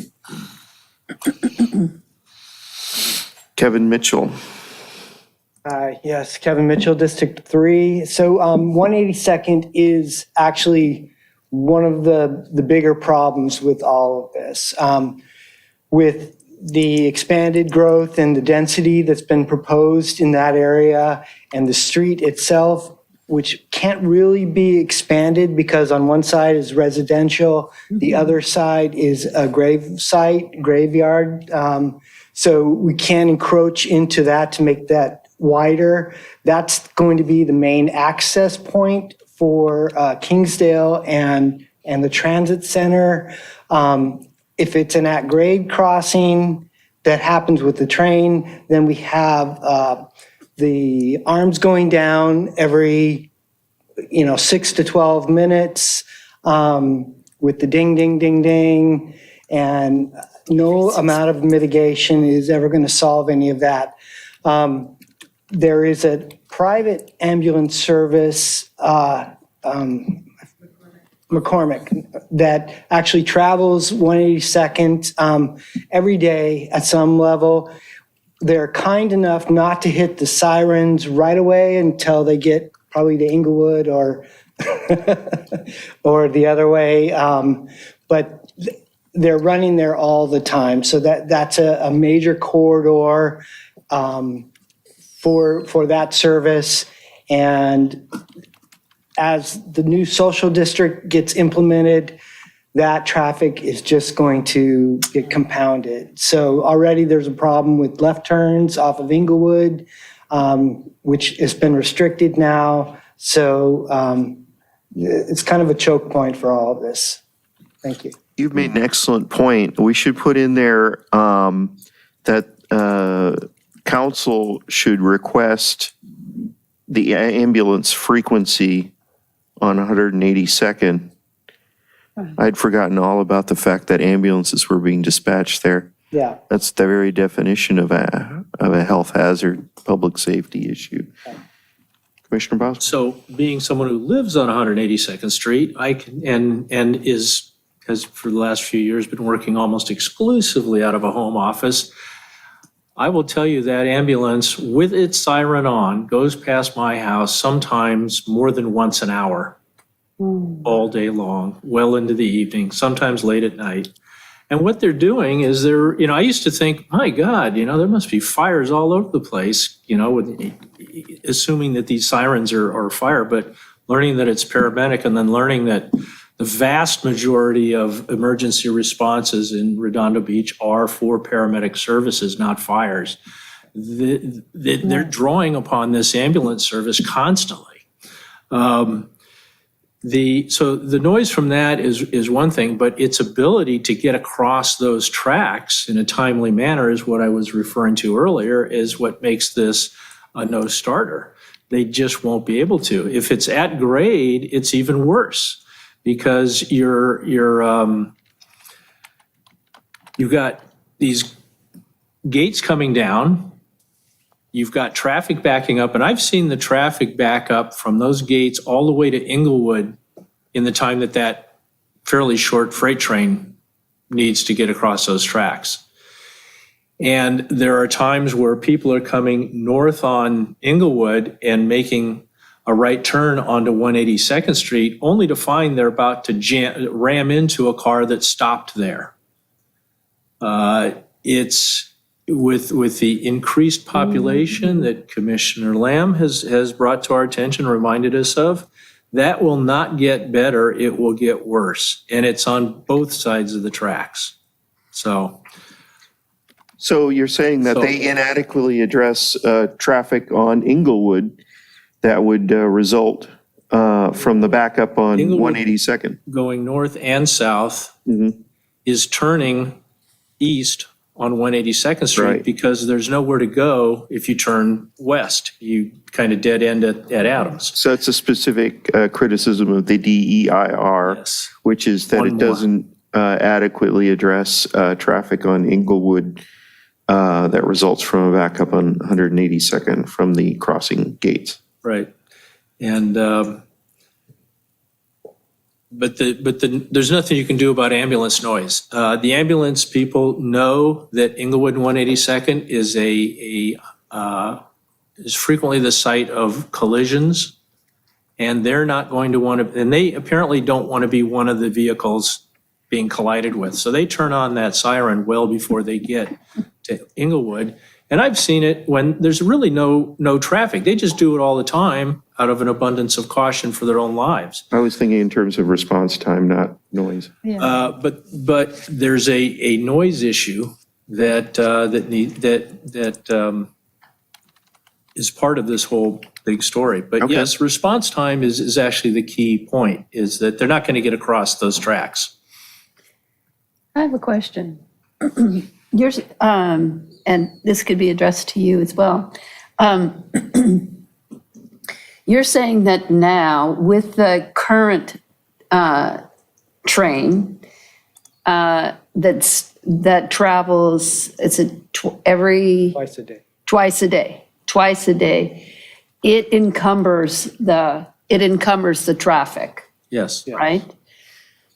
Could you tell us again how often the new train, the C line, will be coming across 182nd? So the projection is 4 a.m. to midnight every 6 to 12 minutes. Every 6 to 12 minutes? Yes, it will be crossing one way or the other, Right. So. to and fro. So if we have that high degree of encumbrance now, twice a day, we're going to see something Catastrophic. multiple 100 times. Yeah. 192.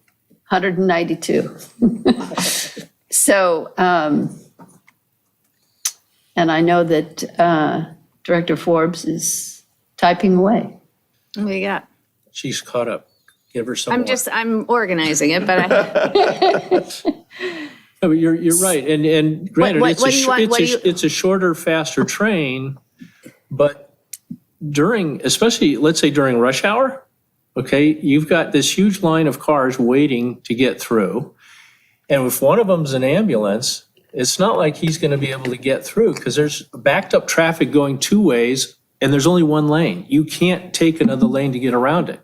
Right. So these ambulances that are, let's say, coming from the east side of the tracks to the west side of the tracks, which is what I normally see all day long, you're going to reduce response time considerably, and more so during the two major rush hours, which are several hours long.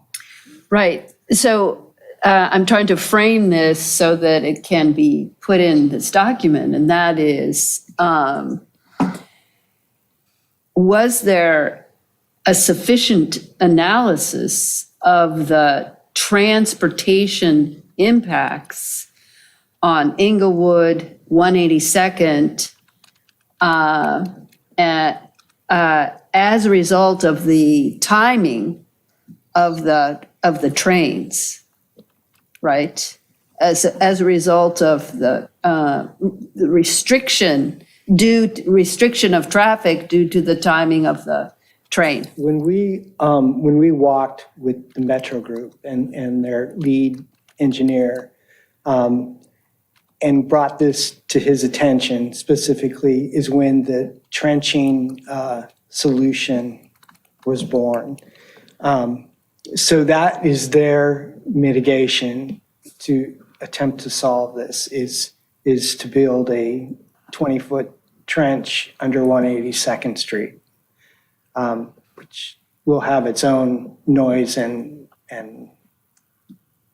because it'll go from the station, go down, and then cross back up and have to climb. And when we were discussing it, he was not sure that it would actually make the bridge at the other side, but that's their problem. Make a slow trip.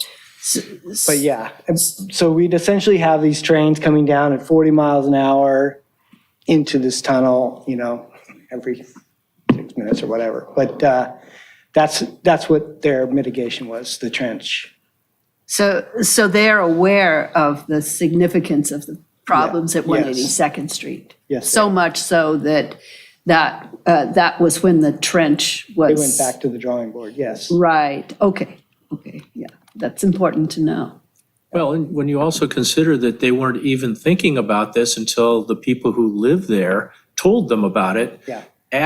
Begs the question, how thorough of a job have they done to evaluate the full environmental impact on this, whether it's at grade or below grade route? Right. I don't see that they have. Yeah. Do we have any other Mission public comments? analysis. Right. We do. Sir, could you introduce yourself? Good evening, Chair Gaddis and commissioners. I just wanted to thank you and commend you on the job you're doing with this. It is so refreshing to see this level of discussion. That's the kind of thing we've grown accustomed to hear from Dr. Osborne, where it's page 534, subparagraph B, item I. For the record, your name and your district. But to hear that coming from all of you, not only on the big picture aspects, but the level of detail is just refreshing, and I commend you on that. I'm envious. This is the commission that I would have loved to serve on. So thank you for the work you're doing. This builds the foundation for City Council. They rely upon you for this information, the thoughtfulness you put into it as residents to help them go forward with how they want to proceed on it. So just thank you again for what you're doing. This is awesome to see this. For the record, that was Rolf Strutzenberg, former planning commission member. We're having a reunion. Have a seat. All right. We have Commissioner Hazeldine. Yeah, after listening to everybody's comments, I think it's obvious that the one that makes most sense is down Hawthorne. I'm not crazy about the raised tracks down Hawthorne, and the reason is because it completely changes the neighborhood when you put down a metal structure down the middle of Hawthorne. So I understand that, they don't want to do the street, or what they've said about the street level is that that'll be a lot of traffic issues with trying to cross. But anyhow, so raised on Hawthorne, And the right-of-way is an absolute no for me because there's just too many people affected by this. So many, greater than 400 households will be affected by a constant train. I mean, it's literally every 6 to 12 minutes. That's absolutely crazy.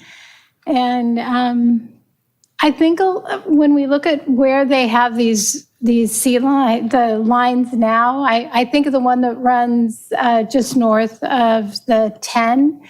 It's really in a very industrial area where there's shopping on, commercial, there's industrial, there's not, it doesn't actually sit above or next to a lot of homes in that area. And I think this behind people's homes is just absolutely a disaster. So I'm hoping they don't pick that option when they meet to decide on one.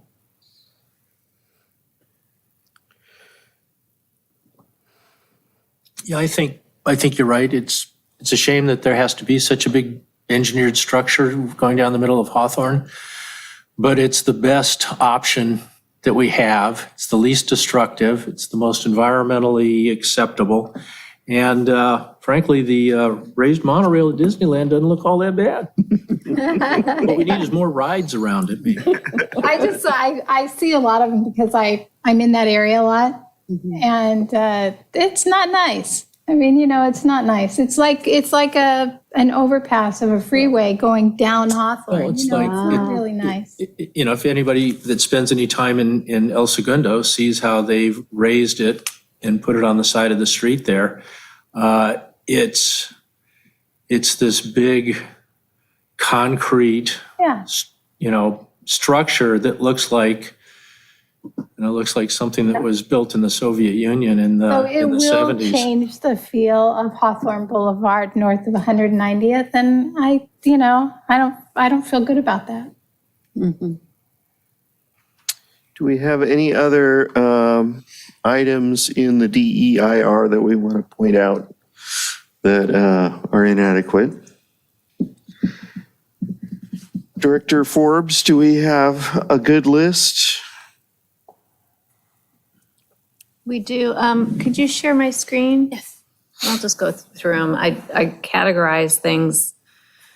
The first would be emergency response services should not consider the right-of-way at-grade option, life-threatening delays for at-grade crossing at 182nd Street, and frequency of the light rail service, stopping traffic and emergency response capabilities.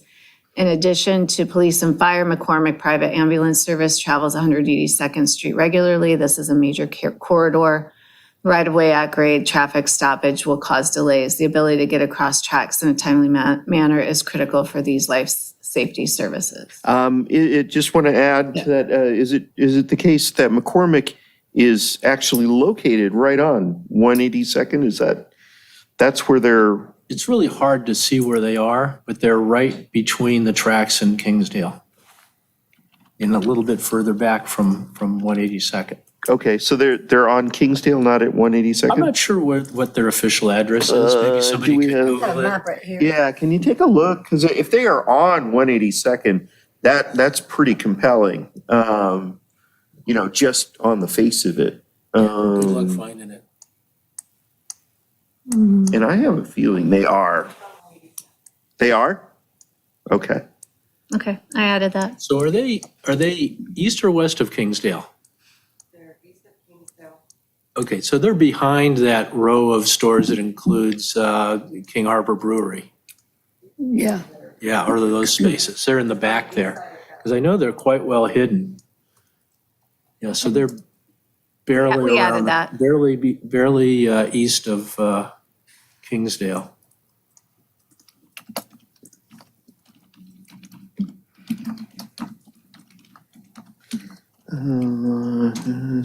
Yeah, 2915, 182nd Street. Yep. Perfect. I've already added it. Excellent. Okay. But the ambulance. Anybody else have a comment on that first paragraph? Ooh, is that one? Is that one?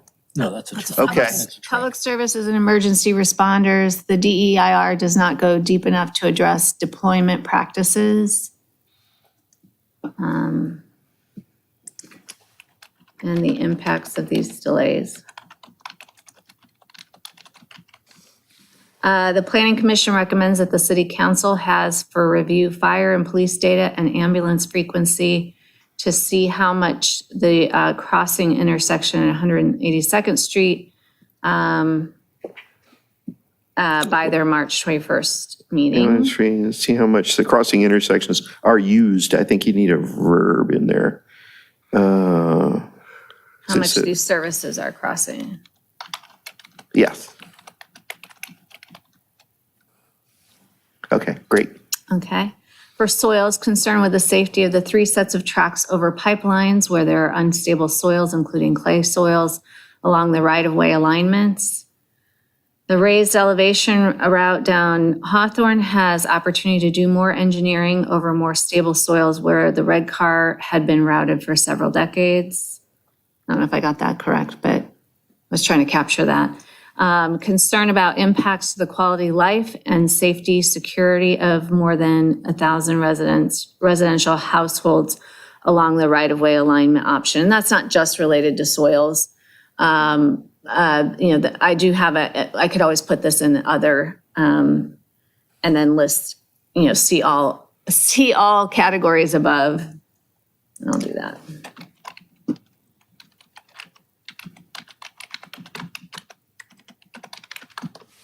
I'll just move that down. Just give me a second.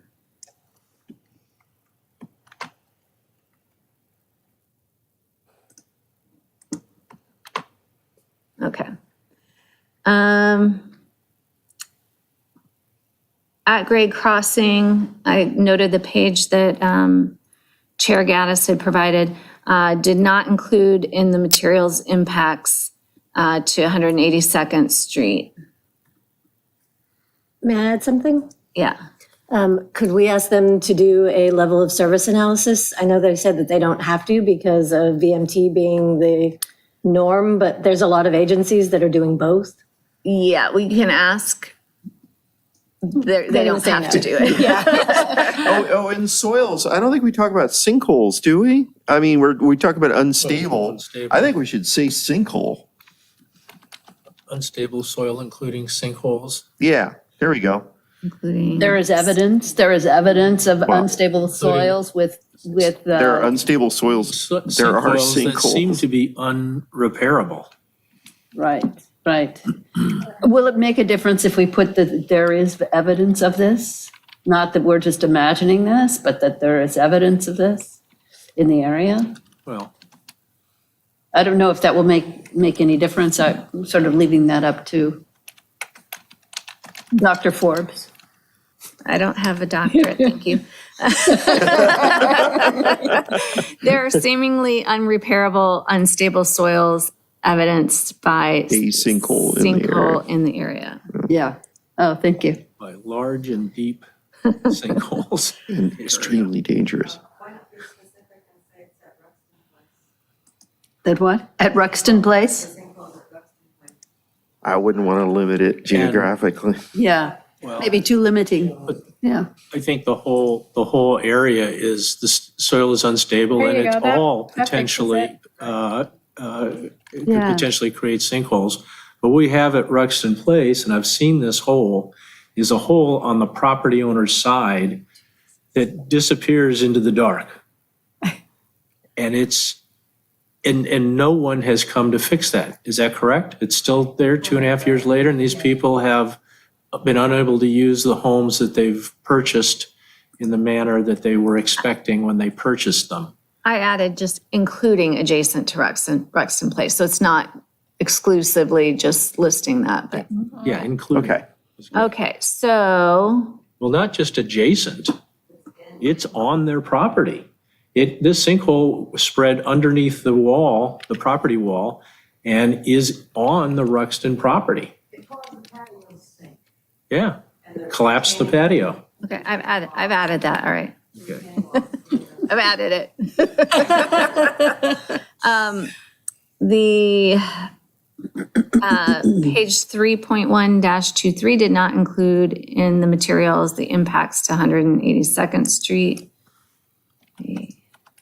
Oops.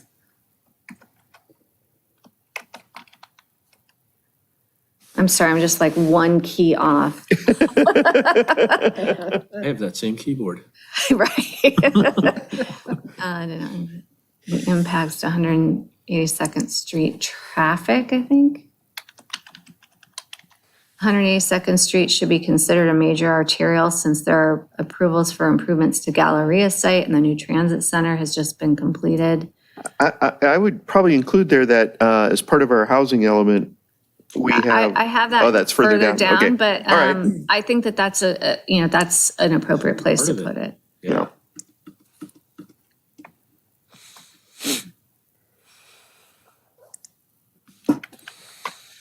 Include evaluating impacts of the additional possible residential development per the Redondo Beach housing element sites inventory and the cumulative impacts of the right-of-way project with the increased traffic from these developments. Where can we insert high density? Should we replace the word possible with eventual? We're not. Planned? Approved? Sooner or later, they're going to build It's them. in it's on the sites inventory of the housing element. Yeah. I don't, yeah.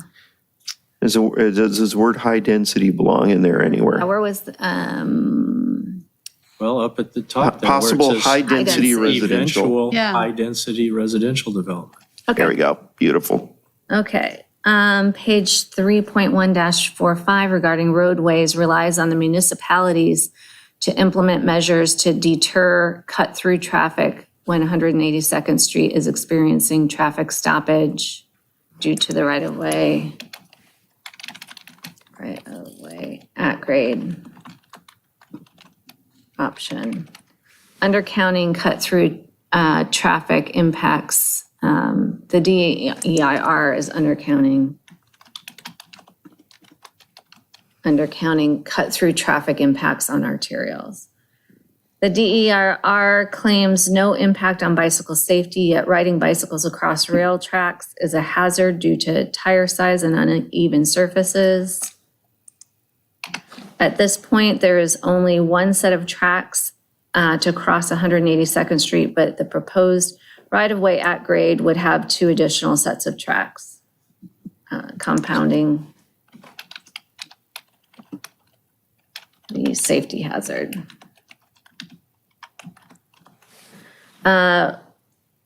This was poses a question, I don't know if there's some other way to write it. Was there sufficient analysis of transportation impacts on Inglewood and 182nd Street as a result of the frequency of trains and resulting restriction on traffic in right-of-way at grade option? Yep.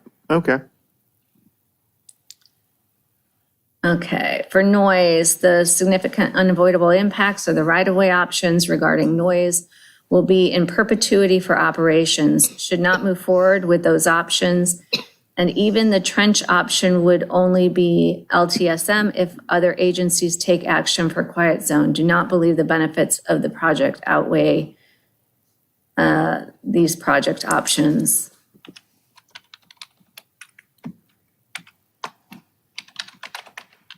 Outweigh these impacts.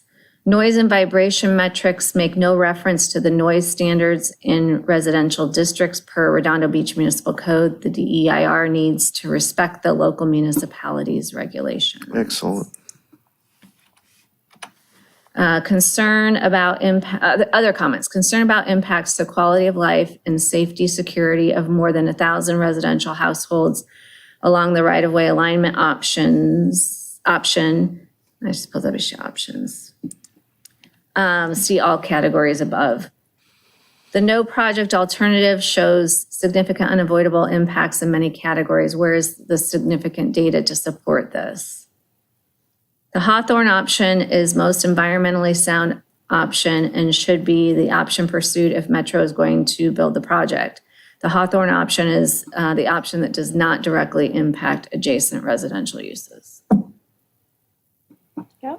Yep. Hit save. All right. Do we have a big yep? I will renumber. Commissioner Hensley. Don't worry about the editing. I'll renumber and All right. I have one more as I was sitting here listening to this. I was looking at the land use part of the draft EIR, and it talks about that methodology is Is a project just considered consistent with land use planning policies if it meets the general intent of the plans and or doesn't interfere with the goals of the plans? But it was brought up earlier that there's no level of service data that I could find in the draft EIR. None. But our circulation element has very clear thresholds and requirements for level of service. So within our general plan is our circulation element. Within the circulation element is the traffic impacts certain intersections and if it's what significant thresholds are.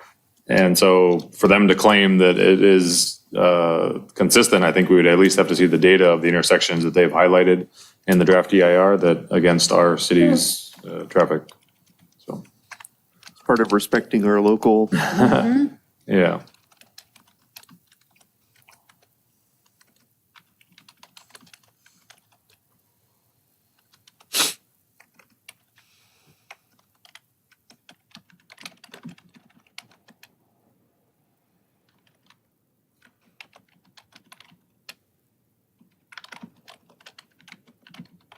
Okay. Great. Yes, Commissioner Boswell. So in the table we looked at earlier, doesn't it mention that the vibration impacts are only during construction on the row? And yet we already know that there are vibration impacts from the freight train that has cracked foundations in the townhouses and condos. I guess up in the Rugston area, there's actually a group of them up there. And those places haven't been there that long. And yet I remember reports of cracked foundations due to train vibration, 5-6 years ago. So it happens pretty quickly. And I imagine that with the increased traffic, train traffic, you can't possibly tell me that there's no impact from vibration on those properties. Again, another reason not to have it on the row. Yeah, they have it here as operations significant and unavoidable. During construction, No, during operations. during operations. Yeah, For vibration? it's on page ES-22. It's not on the table. Vibration says LTSM, Yeah. less than significant with measures. It has The mitigation table measures. is different then. I think the question is are those mitigation measures, I think, Nikki, you brought up the, it's sort of a rubber blanket, right? Right? And, that's fine for the first year, maybe, right? Until it But gets that depressed. degrades. Yeah. It degrades. So so perhaps the statement is the mitigation Noise and measures are not operations sufficient significant to and unavoidable. Right. mitigate long-term vibrational impacts. Yeah, I put, considering there are already vibration impacts as a result of the existing freight operations. See, is vibration. Oh, And Nikki, oh, there we go. Less Do you than, know I got it. Okay, do yeah, you you're know right. if this material, this rubberized material has been used anywhere else? That's what I was just gonna say. Like, is there a long-term study on how this has? Because I would hate there to be a decision on a 100-year project based on untried technologies that might solve the problem. That's a no-starter as well. They can't just say, oh, well, we have this magic substance. I put, considering there are already vibration impacts as a result of the existing freight operations, are the proposed mitigation measures for the right-of-way options proven sufficient for the lifetime of the project? Yeah. Cool. There we go. Commissioner Hensley. I'm almost done, I swear. Oh, let's pile it Another up. time. That was not a death stare. Okay, thank you. We got 5 hours until 2 a.m., so we're I will be long lots of gone. time. Me too. Order pizza.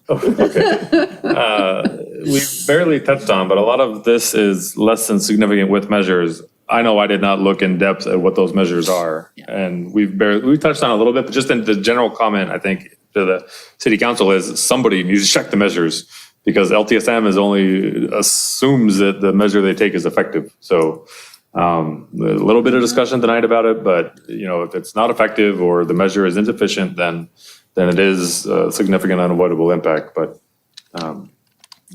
Yeah, just. And it would be great to know all the details, but the fact that there are many very good reasons not to even have this on the row means whatever mitigations they were planning to do, if it were, would be a moot point, because it can't be on the row.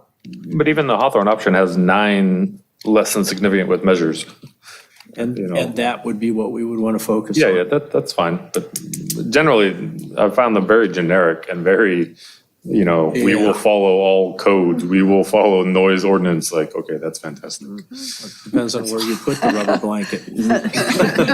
Yeah, and again, I have not delved into them deeply. I've not looked at them in detail, but just, you know, I would hate, like, okay, everyone not on the road, great, is on Hawthorne, and then some noise or vibration countermeasure that they have is woefully insufficient, you know, 15 years from now. And Right. just needs to be checked more carefully than we can do in one meeting, in preparation of one meeting. Great. That's it. I'm done. All right. For now. I'm done. Anything else from any of the commissioners? Anything from the public? I see a hand, a Holly hand.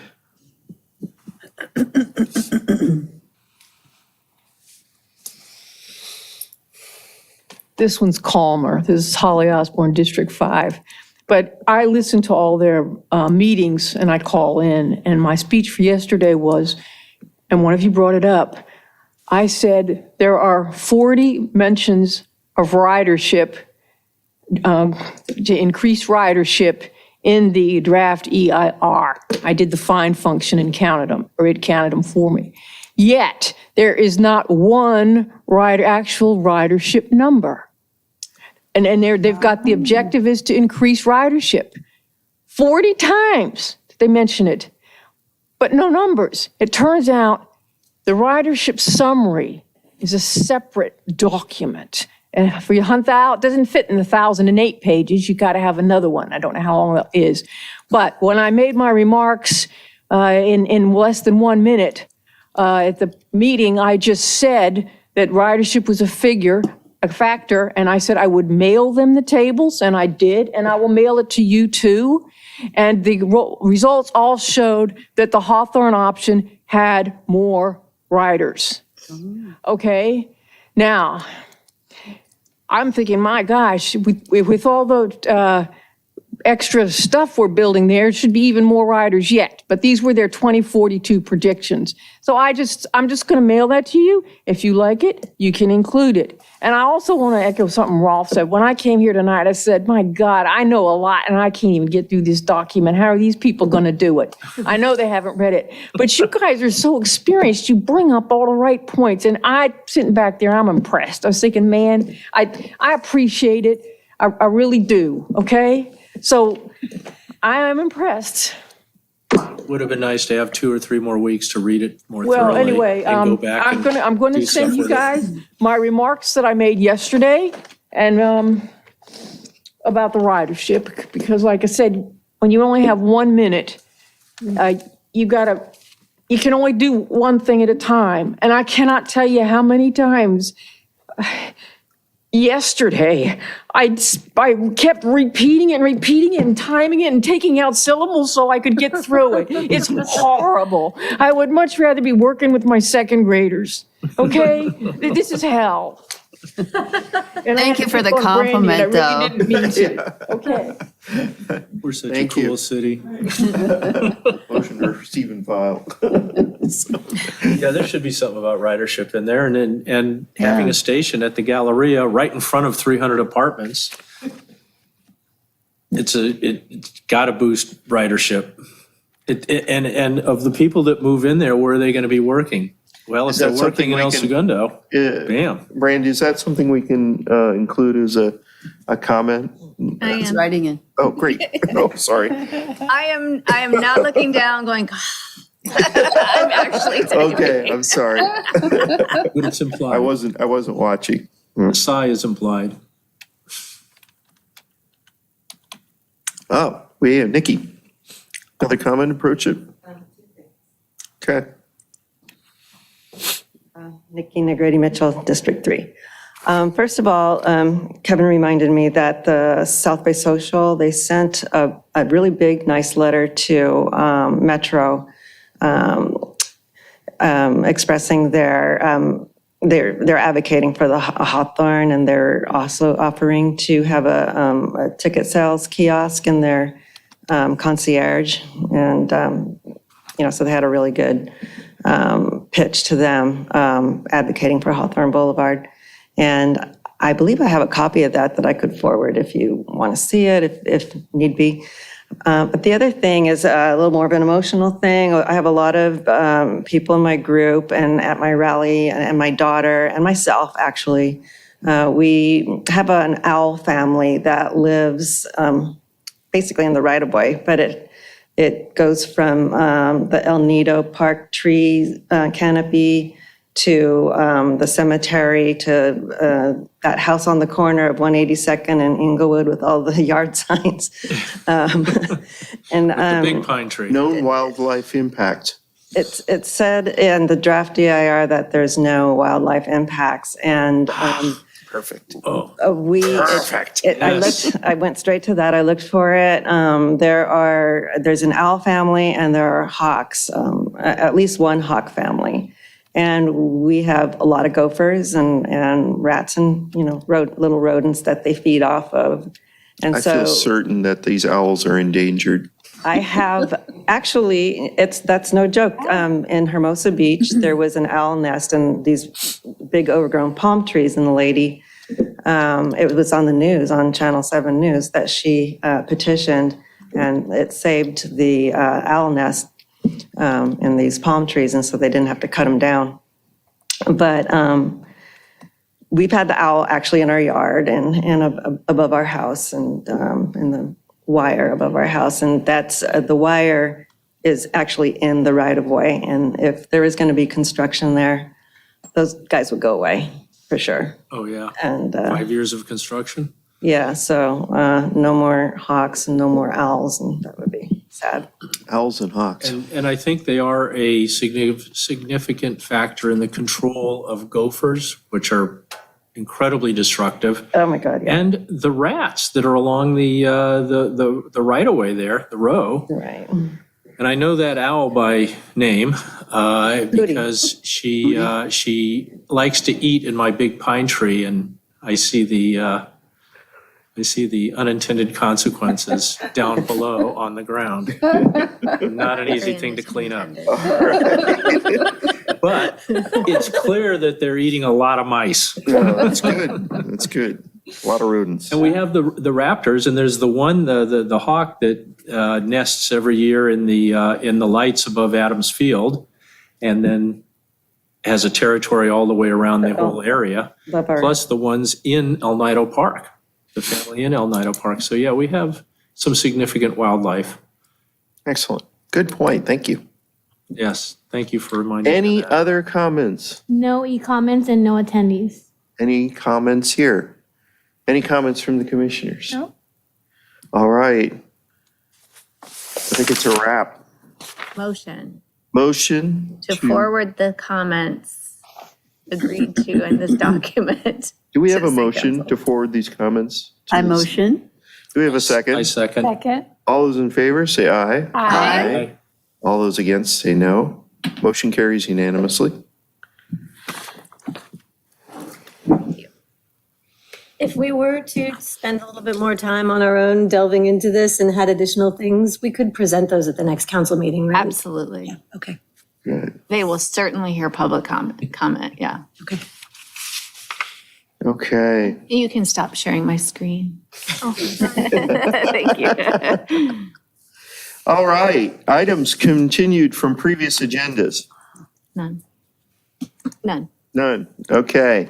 Items for discussion prior to action. None. Oh, well, that was this Oh, item. that was, yeah, okay. Items for staff. None. Commission items and referrals to staff. I have some. Aha. Let me see. I'm gonna have to find my notes. Commissioner Lamb. Well, I have one. I'm getting very, I have to confess. impatient with, I have asked to have the city attorney come and talk with us about ex parte, and I know you asked me at the last meeting, and I'm just going to keep, I admittedly have not been able to ask, but I've also had a couple of pretty major public hearings I've had to address. I mean, It's only been a year. so, I mean, I'll call him. I mean, if you need, if I know your schedule's very, very full, but it's really important No, I'll ask to me. I'll do the Send the follow-up. car to pick him up. Okay, so that's ex parte and applicant conversations. And the other thing is to find somebody, and it may be Jim Light and/or Frank. Angel. What is Frank's last? Angel. Angel, to come in and talk with us about Coastal Act considerations for projects. I think we talked about that. I'll be reaching out to the Coastal Commission, the Coastal Commission staff. and Okay. See if they can, yeah. Well, that would be excellent. Did they send somebody? Because that was 4 months ago. Sorry, that wasn't a joke. I'm not trying to, I'm just asking, because we made the referral. I'm just asking what the status is of that outreach to the Coastal Commission. That's my question. I recognize that. You have had some really big items on this agenda. So for me to even schedule that going forward, you have some really big things on your agendas coming up. So that being said, I have committed, I will be requesting Coastal Commission. Okay. Do we have other? Yeah, Yes. you have a list. So first, I want to thank Nikki, Kevin, and Holly for attending tonight. Thank you so much. It was really very helpful. Rolf, you as well. So I have questions for you, Brandy. One is in regards to design guidelines. Is there a public outreach plan that is in the works? And if there is, or if there is not, I'd like to make a recommendation for a plan that would include a survey, a public meeting, could be Zoom or in person, and then a question about what data are you looking for from the public? In addition, and this is in regards to design guidelines, please have someone put up a dedicated page on the website for objective design standards.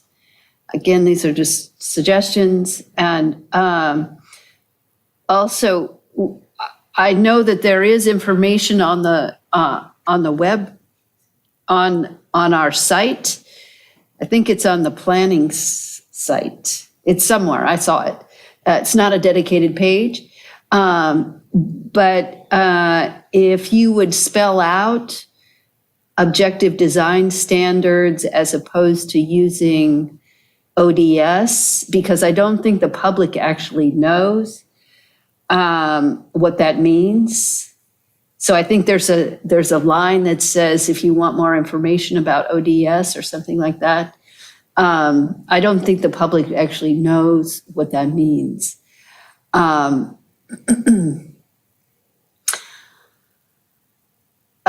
In terms of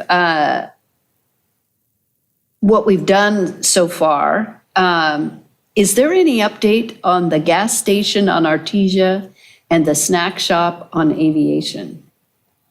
Is there any update on, I'm sorry. You're hitting me with these. I'm like, you're going to have to say the first location first. Let me get to one first. Okay, you remember the gas station that was going to have the ice cream, Inglewood and Artesia, going to have the ice cream shop, Haagen-Dazs, right? Ice cream Are you parlor. asking about all the chargers that are going to put there? Yeah, the EV charger. I should ask about the chargers, right? Yes, but, and the snack shop, I forgot the name of the snack Oh. shop on Aviation. Honey and- Rosemary and, Lilac, rosemary and lilac? lavender and honey. You laugh. Lavender. Coffee shop. I think it's like a coffee shop. Okay. I don't know the status of those projects, but I wasn't even aware we ever got like a follow-up update. I have one more. she's asking for them. Oh, okay. That's what it is. Hold on. And this is an announcement. The Giulianos is going to be a bakery called Tommy and Atticus. So good news for the area. And if you knew of any other businesses that are potentially coming online here? No. You are asking me, like, if you ask me in advance, maybe, but I can't tell you something that might be an application that's not been something that's approved. Next It's time. under review. So Next time I will give you a heads up. I'm still letting you know that if it's something that it's like these are like, I can say, have they submitted, that these have had approvals, but if it's just something where they're applying for a tenant improvement, but it's under review, I'm not going to be able to necessarily give you that information. Okay. Yeah. And my last question is, can you tell us, with any degree of certainty, and I know sometimes there is no certainty, what's coming up in the next month or two? Yes, to that point, you will have, right now we have scheduled for the March meeting, the regular March meeting on March 16th. Inclusionary housing will be coming back. We will likely have just one cleanup item for the Grub House project. And we'll talk about it. It's just a cleanup as far as like the, doing a tentative map. It used to be all lot tied. Oh. And when they demoed, they did the demo to address nuisance issues, the lot ties were released. So that will come back just to clean that up and bring all the properties into one ownership. So okay. Those are the big items for March right now. Then you have a special meeting on March 29th. And that will be the objective residential standards and the community meeting. So we will be putting, a lot of notification out there on that. And what we're going to be looking at from the public what we're trying to gain from them and their feedback. That said, we do not have on the additional scope of work, which City Council approved, we do not have the additionals for doing an additional survey and evaluating that. No survey. No. But we do have the additional, the subcommittee will be meeting with the design community, that focus group. We'll have that, and we're going to actually have additional planning commission meetings. So we'll have an additional one scheduled for May.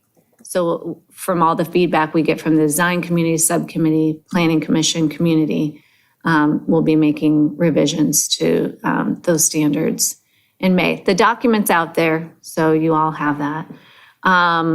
So that was to address that first comment that you made. For the rest of, upcoming schedule,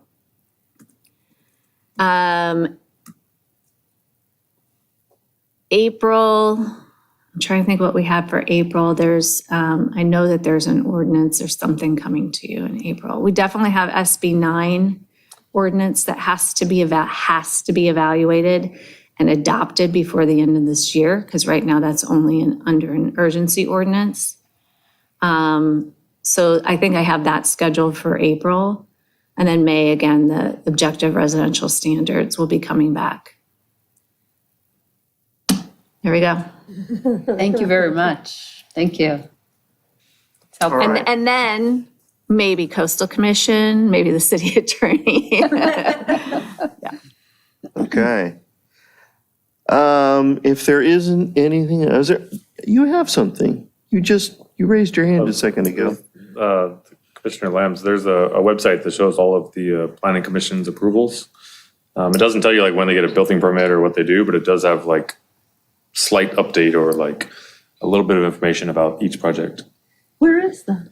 I don't know that that is updated. It doesn't follow along the project, but it shows you like what was approved and when and. Okay, that may be. Yeah, I sorry. still don't know. It won't I don't tell know you who's when it's gonna updating that open to or- know that that's yeah. updated. Where is that? I don't know. On the planning website somewhere. That's why I said I don't know. And right now I'm the person that's updating the website. Not a hearty endorsement from the planning director. If you can forward me that page just so I can make sure that it's either updated or not there. I want to make sure that it's accurate information that we have out there. It was last time I looked, but it's been a long time since I've looked. Thank you, thank you. All right, if there's nothing else, do I have a motion to adjourn? Motion to adjourn. Second. All right, all those in favor say aye. Aye. All those against say no. Thank you. Thank you. Thank you all. Thank you, Brandy.